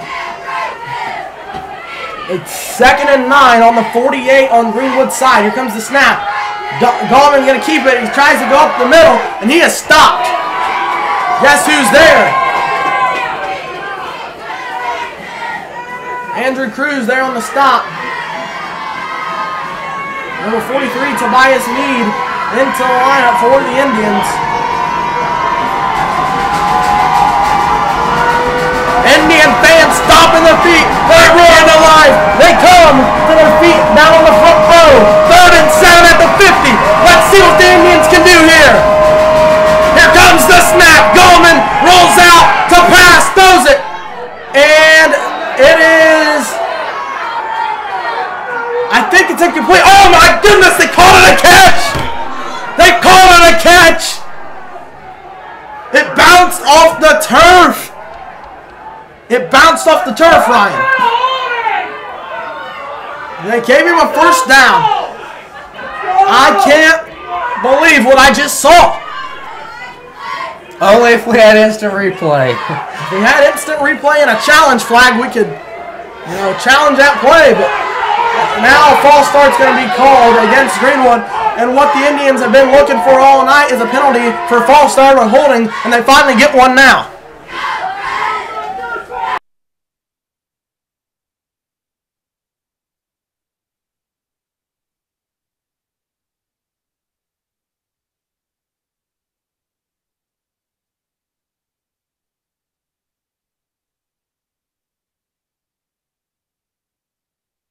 So it brings up 1st and 15. Let's see if the Indians can work their way to a stop and get the ball back on offense and try to go back and score some more.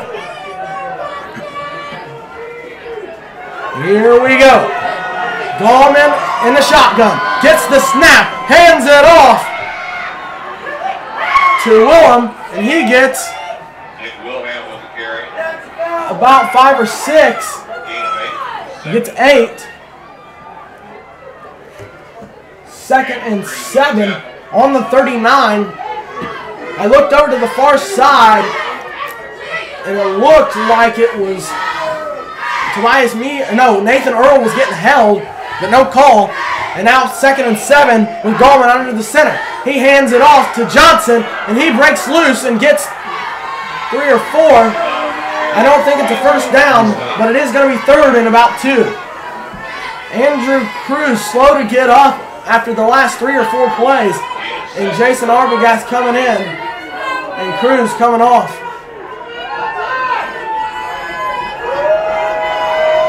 Tobias Meade coming off the field. It's 3rd and 1. And here's the handoff. And I think he's short. I think it's going to be 4th and 1. They gave him the first down again. And I think it's just a judgment call from where they're looking at, because where the markers are at, the officials are clear across the field, and I think they're just looking up and saying, oh, first down, instead of measuring it.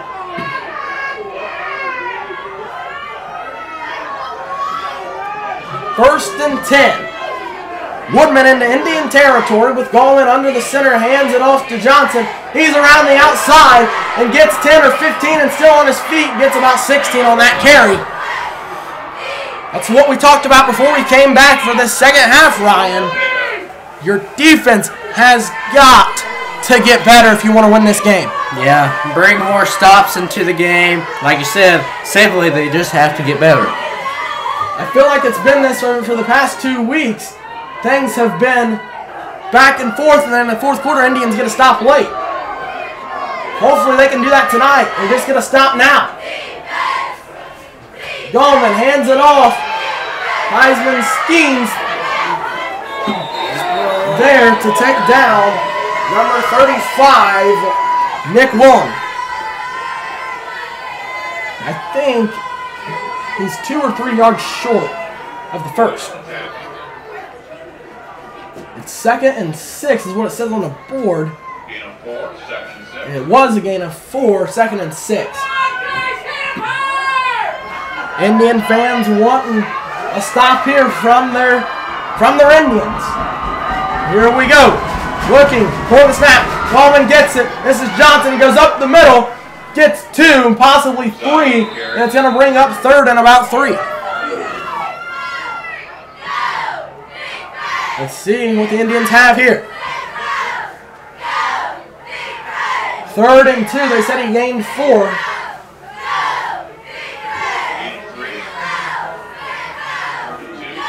Third and 2 on the 6 in the 3rd quarter. Indian fans stomp and yell again. Wanting a stop from the Indians. Let's see if Patton can get in there and disrupt it again. Here comes the handoff. And I think he's got the first down. Evan Wilkins jumped up in frustration. It was Willem again, and he got the first down. I'm almost positive. It was a gain of 3, first down and goal for the Woodmen. Just after 9 o'clock, and you're watching the IHSAA Class 4A Regional Championship live from Greenwood High School. It's getting down to about, we're under a minute and a half, getting close to a minute left in the third, and things are winding down quickly here. A carry up the middle by number 40, Sam Rapp, and he takes it in for a Greenwood touchdown. It's 27-21 with about a minute left in the third quarter. So 27-21 with the PAT to come, and I think a stop on the PAT here would be huge. But I don't see that necessarily happening because Greenwood has been spot on besides that one in the very first score of the game. Here comes the PAT. It is almost blocked. It was tipped by Patton, and the kick is good.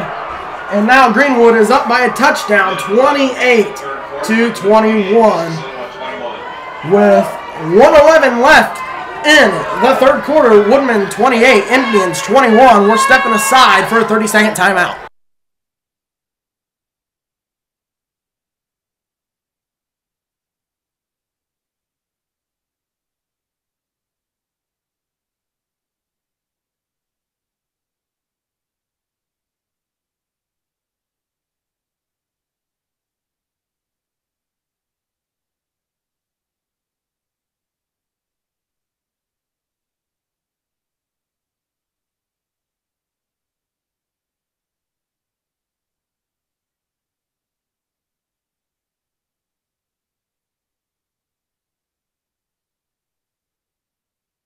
Back live at Greenwood High School as the Indians look to return the kickoff from the Woodmen.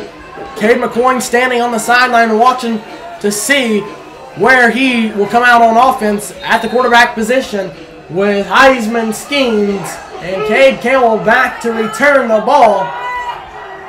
Haven't really said much about Skeens and Campbell this game as we have all season long. But we still got the rest of this third to play and the fourth left. Here comes Skeens, receives it at the 20, to the 25, to the 30, and that's where he's going to be dropped, and that's where the Indians take over on offense. With a minute and 6 left in the third quarter, Indians come out for their second offensive possession of the second half. And man, Ryan, this game has really flown by. It has. It doesn't even feel like we've been here this long, and it's a tight game right now. There hadn't been many timeouts, hadn't been many penalties, which Indian fans and Greenwood fans, I'm sure, wish that there would have been a few more called. But that's where we stand right now with the Woodmen with a 7-point lead and Cade McCoy in a shotgun with Campbell to his right. To his left, actually. Now McCoy gets it, hands it off to Campbell, and he is dropped behind the line of scrimmage, a loss of 1 or 2. I think the Indians are going to have to go and try something different because that right there is just being swallowed up all night long. Yeah, it's almost like Greenwood has got used to it. And like you said, they're going to have to try something new. Under a minute to play, 40 seconds and counting left in the third. And I think the Indians are probably going to try to milk the clock and end the third, but they still want to try to score before they give the ball back to Greenwood. Here's McCoy, hands it off to Skeens. Skeens gets 3, possibly 4. Let's go! Skeens on the carry. Isaiah Drew with the tackle. Gain of 6. It's a gain of 6, 3rd and 5. With 15 seconds to play in the third and counting. I think that's the way the third's going to end.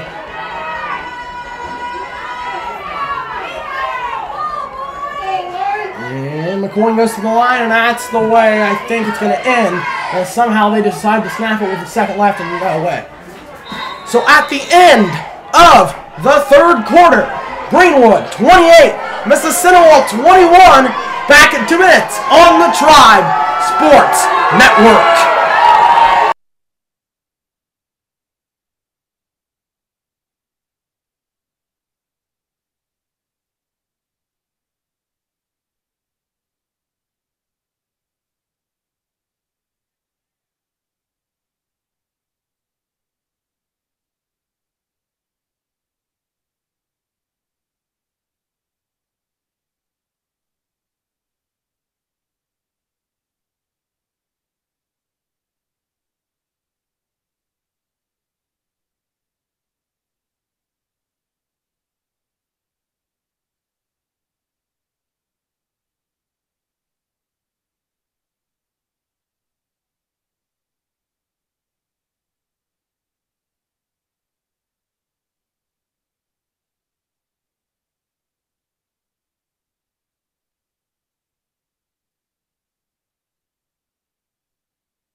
Welcome back to the fourth and final quarter of tonight's 4A Regional Championship, live from Greenwood High School.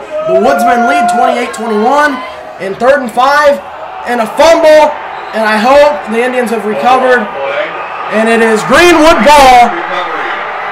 A fumble by the Indians, and Greenwood has recovered. And now a flag, and it's going to be unsportsmanlike conduct against Greenwood, which is a 15-yard penalty. And I think the Indians, Ryan, now have got to absolutely stop Greenwood. Yeah, stop them early and stop them as soon as you can. Just 5 seconds into the fourth quarter, and an Indian fumble. And Greenwood takes over inside Indian territory. And with the high-powered offense that Greenwood has had, things do not look too pretty right now for the Indians. Turnovers can kill you, and so can penalties. But right now, it's all about defense. Here comes the snap. Gallman hands it off, and he's going to keep it around the outside, cuts inside, and gets his yards back.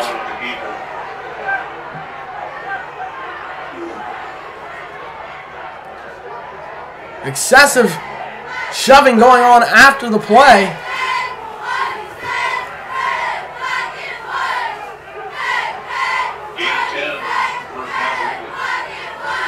First, they just gave Greenwood a first down.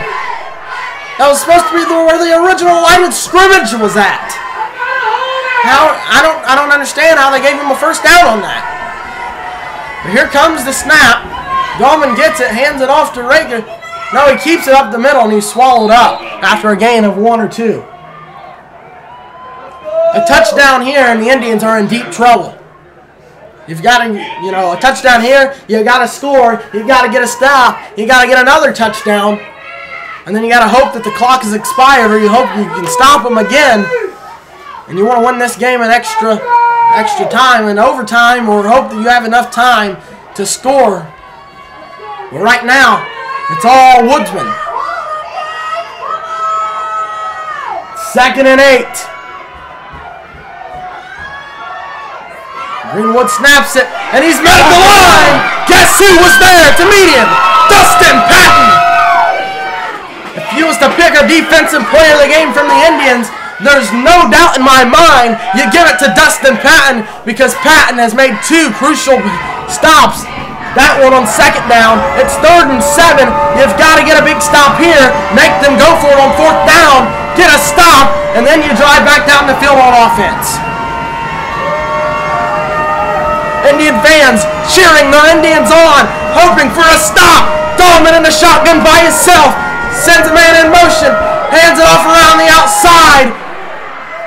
I think he stopped a yard or 2 short.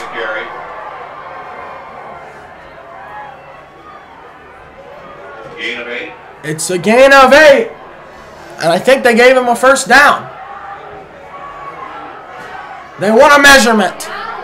Now they're going to measure. It's the 4th quarter. You almost have to measure this. So here comes the measurement. Let's see. Hopefully, if you're an Indian fan, you got to hope that this is short. You got to give your defense a chance to stop them. And I think, Ryan, it's going to be a hair short. Let's see. It is a first down for Greenwood. First down, Greenwood. 10 minutes exactly to play in the 4th quarter, and Greenwood is knocking on the door of taking a 2-touchdown lead.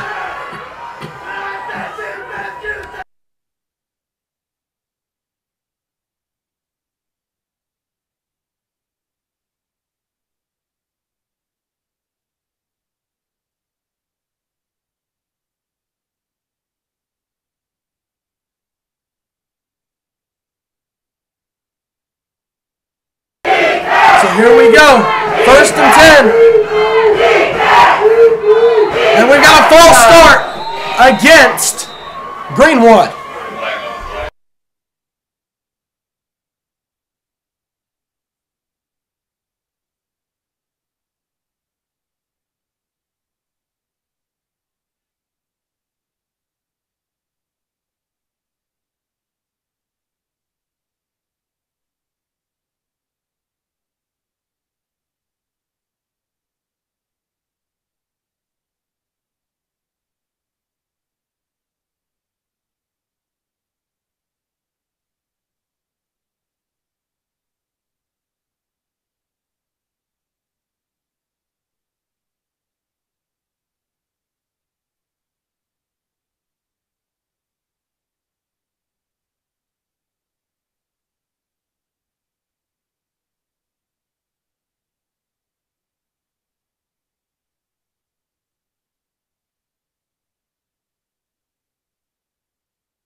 So here we go.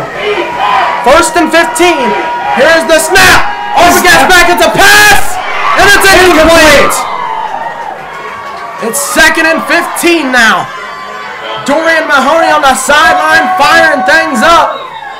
The clock continues to run, and Coach Funk has had enough. He's out on the field yelling at the officials, telling them, you have got to pay attention to the clock.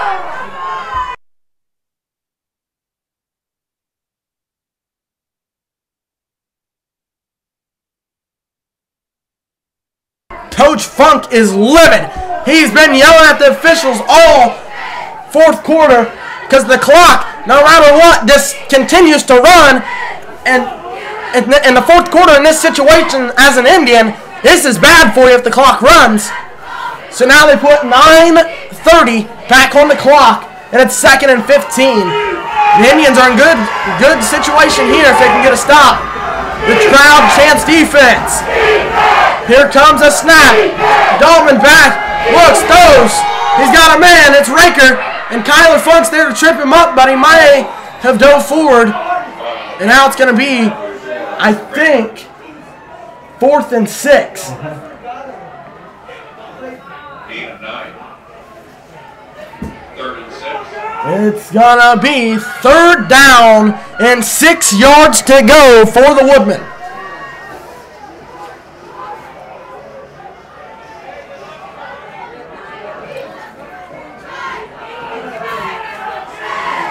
$8:50 and counting. You got to get a stop because right now the clock just continues to run, and that's bad. A man in motion. Goldman hands it off. Johnson, I think he got the 1st down, maybe short.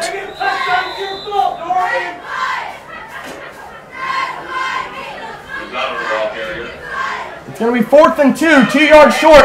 This is a must stop for the Indians. Coach Funk giving the official an earful, saying you've got to pay attention. He's had enough. He's seen it all game long. Coach Funk has had it. He's all over that official. I think he's finally had enough, Ryan. Coach Funk has been in his ear. It's 4th and 2. The crowd gets loud. Fans to their feet. He's back. He's back. Here's a fake handoff. Dolman keeps it. It's a stop. It's a stop. Tobias Meade with a stop. What a play for the Indians. That's exactly what we're looking for. Great stop. Now, you've got to capitalize if you're a Mississinewa Indian. What a stop by Tobias Meade. 7:55 left in the 4th quarter. And Tobias Meade has come up with the biggest play of this game. McCoy hands it off. Skeens breaks off of a tackle, breaks another one, and gets 2. Man, Ryan, what do you think about that play from Tobias Meade? My gosh, that helped the Indians so much. And it was incredible to see him make that stop so quickly. Tobias Meade, a junior, didn't even play on the varsity roster the first 5 games of this season, and that's how much he's improved from 5 games in to now. Here's a snap. McCoy pitches it to Skeens. Around the outside. Gets the 1st down. He scores. It's a track meet. Skeens. 50, 40, 30, 25, 20, 50. Touchdown. It's a touchdown. Wiseman Skeens. 80 yards. End zone. Indians 27.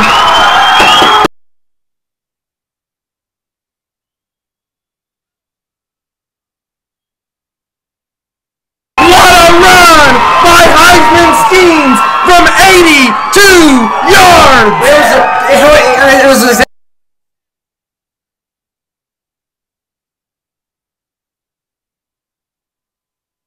the student section leader, Josh Dakin, fired up.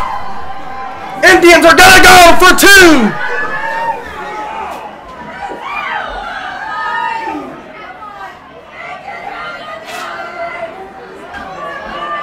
A direct snap to Campbell. He pitches it to Skeens. And a turnover. It was not completed. Skeens goes down. He's holding his knee, and that could be trouble.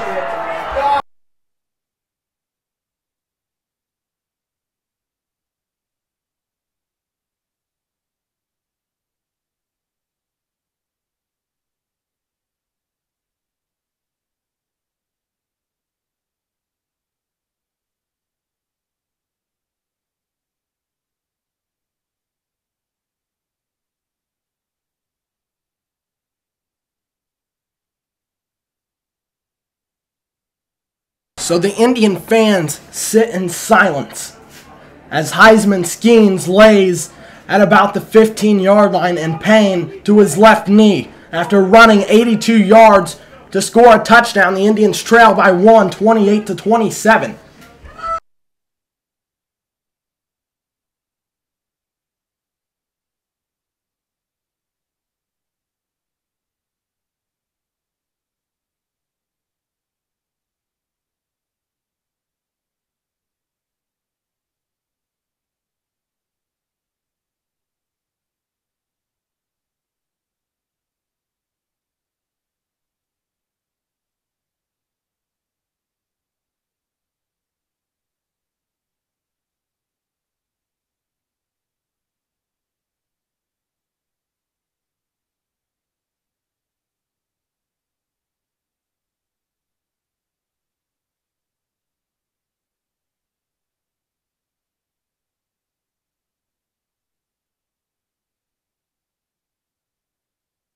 Skeens, still laying on the field, has yet to move to get up.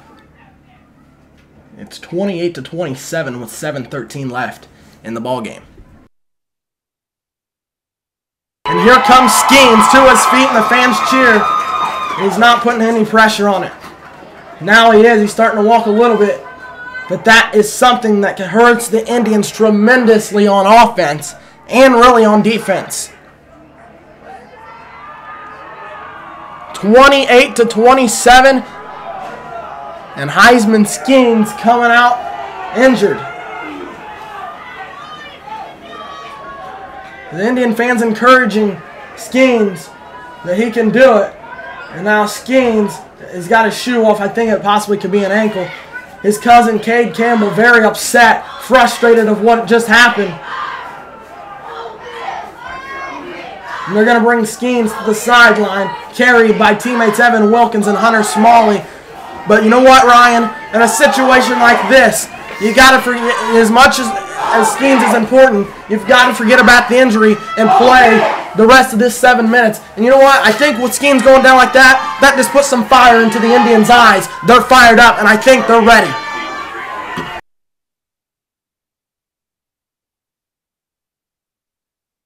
This could be one of those situations where it's just a rolled ankle, you tape it up, and he could be good. Yeah, just like, what was it, Marion's game with Cruz. Taped him up, and he's good to go. Hopefully that's the same way with Heisman. 28-7. You kick it deep here, and you get a stop. You're in good shape. This one is a deep kick. This is to about the 12. And here comes Bryce Lukey and Hunter Smalley. Smalley hits him at his legs, and now he's hit and drove to the ground. Kyler Funk there to help.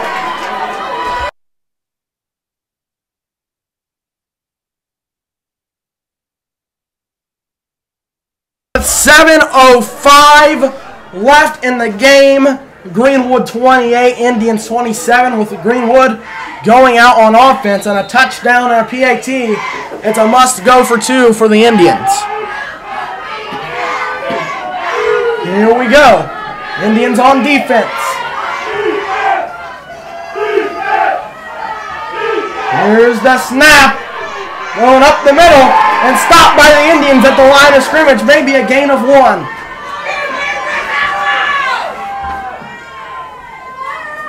Skeens is very upset on the sideline, just shaking his head in disgustment. He can't believe what just happened. It's 28-27 with 6:37 left. Here's a run, and they've got him stopped. And I think he's 3 or 4 yards short of the first down. He's 4 yards short. 3rd and 4 with 6:15 and counting left.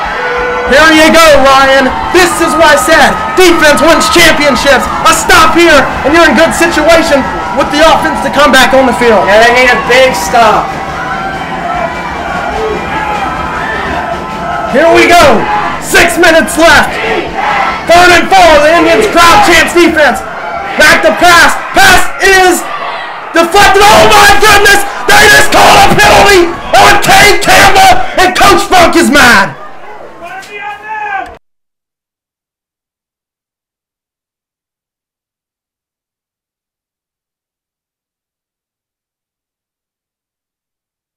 They have just called a pass interference on Cade Campbell, and Coach Funk better be careful or he's going to get penalized because he is in the official's ear explaining to him why it's not a penalty. His face is beat red. It's redder than his jacket.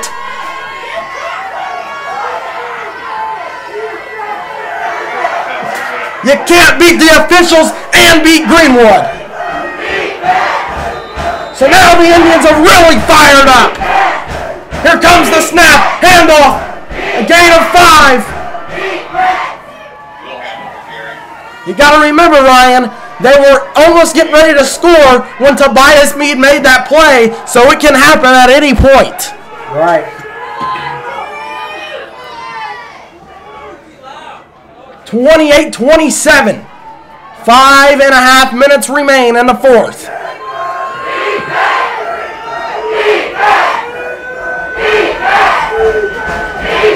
Here we go, a handoff. And up the middle he goes. I think he's a yard short, but I'm almost going to guarantee Greenwood officials are going to give him a 1st down, and you got to realize I did say Greenwood's officials. Because the way this game has went, everything has been on the Indians, and not a single, maybe 2 or 3 penalties against Greenwood. 5:15 and counting left in the 4th. And that's why I said, Ryan, going for 2 may not have been the best idea. Yeah, just sticking with the PAT would have been just fine, tying it up, and playing the defense. Here we go, snap, handoff up the middle. He goes, and he is knocked down at about the line of scrimmage, maybe a gain of 1. Whoa.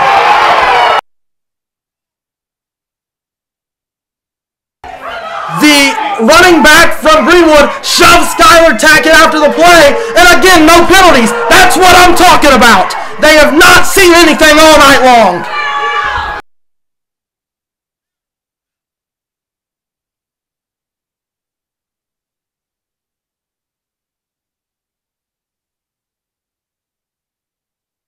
Here we go. 2nd and 7. Handoff. Dolman's going to keep it around the outside. Cade McCoy and Hunter Ripple there to stop him. He's 2 or 3 yards short, and they should have had a penalty after the play. Now Dolman is shaken up, and he's going to run out of it.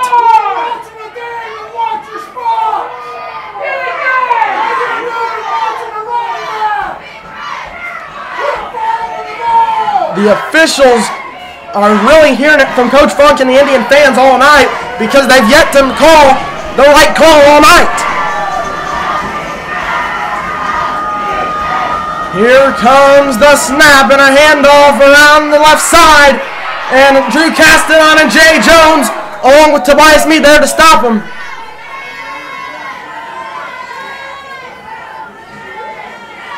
It's 4th down, and here's where you get the stop. They're looking for the measurement. I don't think you're going to measure it on 3rd down, are you? That's the most you've done all night. And here they go. They're going to measure it.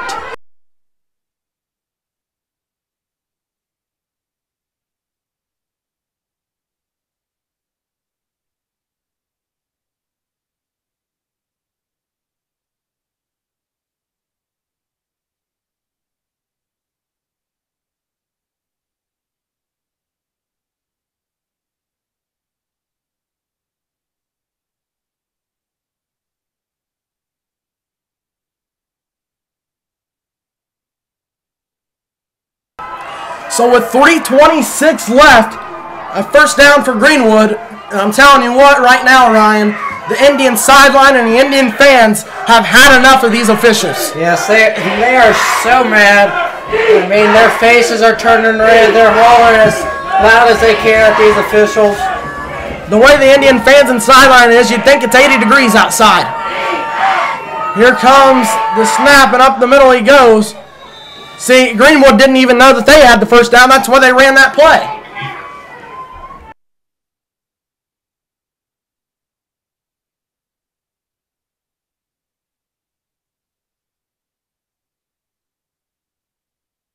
Timeout, Mississinewa.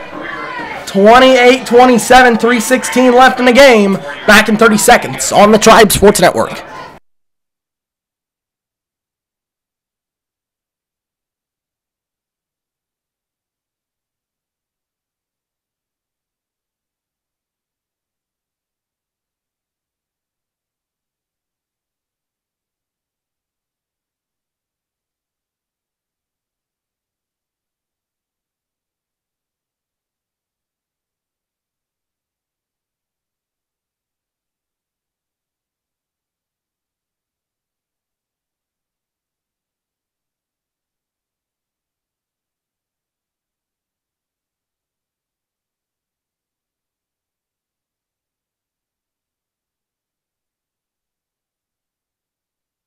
Back at Greenwood High School, a county team is moving on. The Eastbrook Panthers have won back-to-back regional championships, and they are going to the semi-state.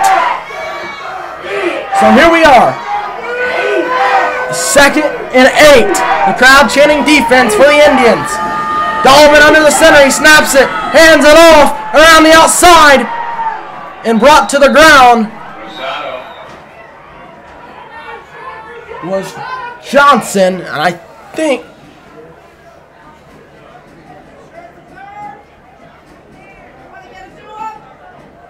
Game 7:31. Timeout, Mississinewa. timeout Mississinewa. It's 3rd and 1, and the Indians are burning their timeouts because they know how important it is to get a stop here. A touchdown here by Greenwood, and the PAT makes it 35-27.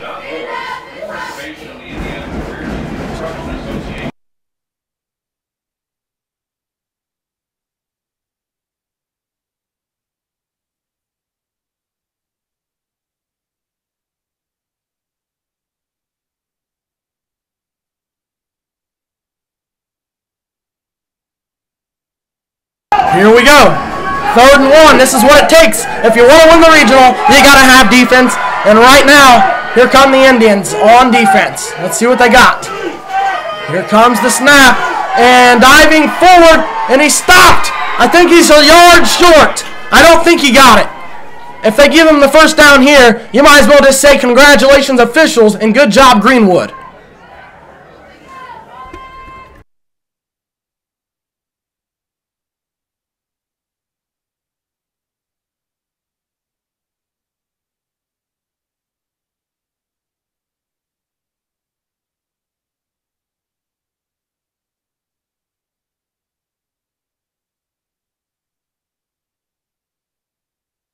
So it is 4th and 1, and a final timeout used by Coach Funk and the Indians. And watch what Greenwood pulls out of their pocket here, because a stop here for Ole Miss, and you're sitting in the driver's seat and headed towards a semi-state. But you've got to convert on offense, and you got to get a stop first on defense.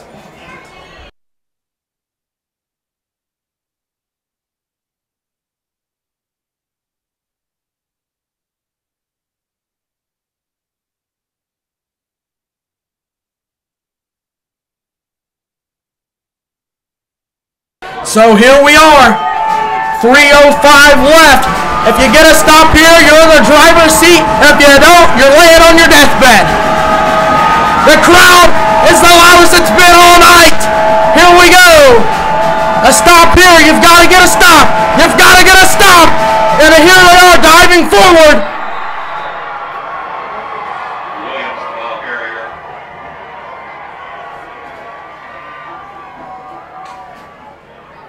First down, Greenwood.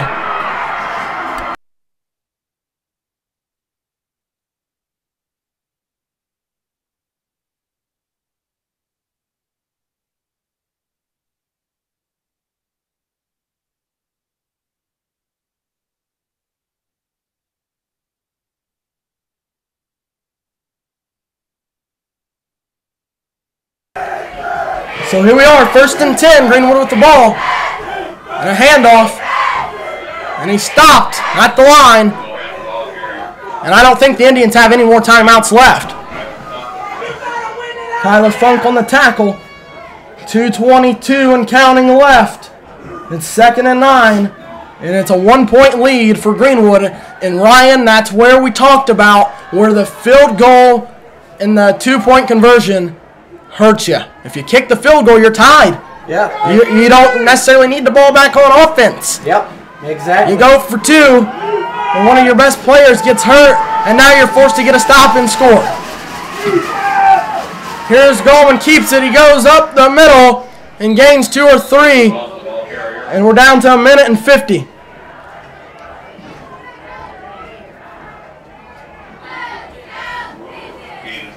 Coach Crick and the offense just wants one chance at it. 28-27, 3rd and 6, a first down here, and the ball game's over. Yep. Down to 90 seconds. The Indians are going to get the ball with under a minute left if they can get a stop. So here we go, 3rd and 6. Goldman going to keep it around the outside, and he's brought down by McCoy. And he maybe got 2 or 3. And now it's 4th and 1 with under a minute to play. And we've got a player down for the Indians. It's Tobias Mead who gets up. We're down to under a minute left. The clock ticking, and the final minutes are left for the Indians.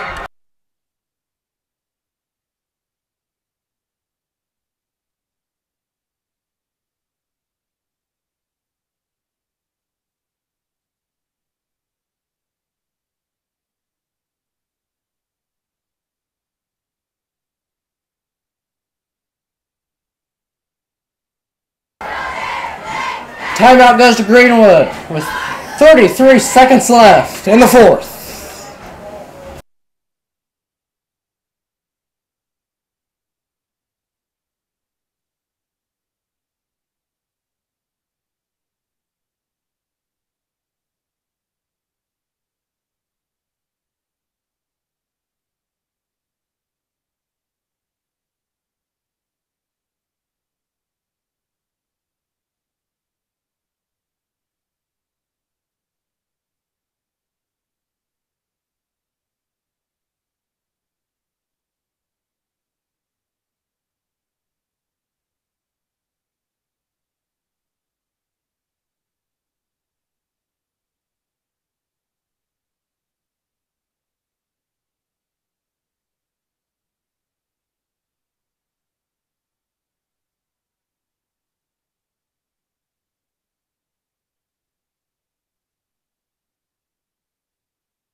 Interception by Greenwood.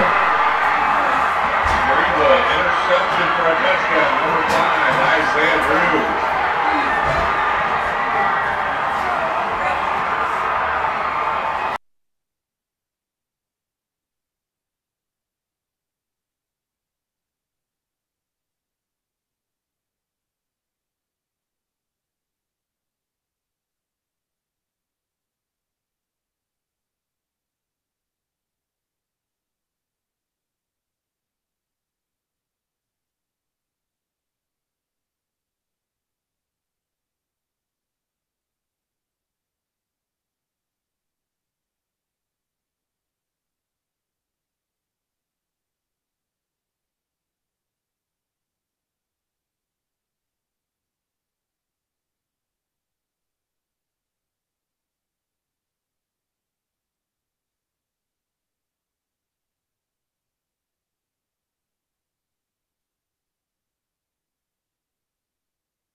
Final score, Mississinewa 27, Greenwood 34.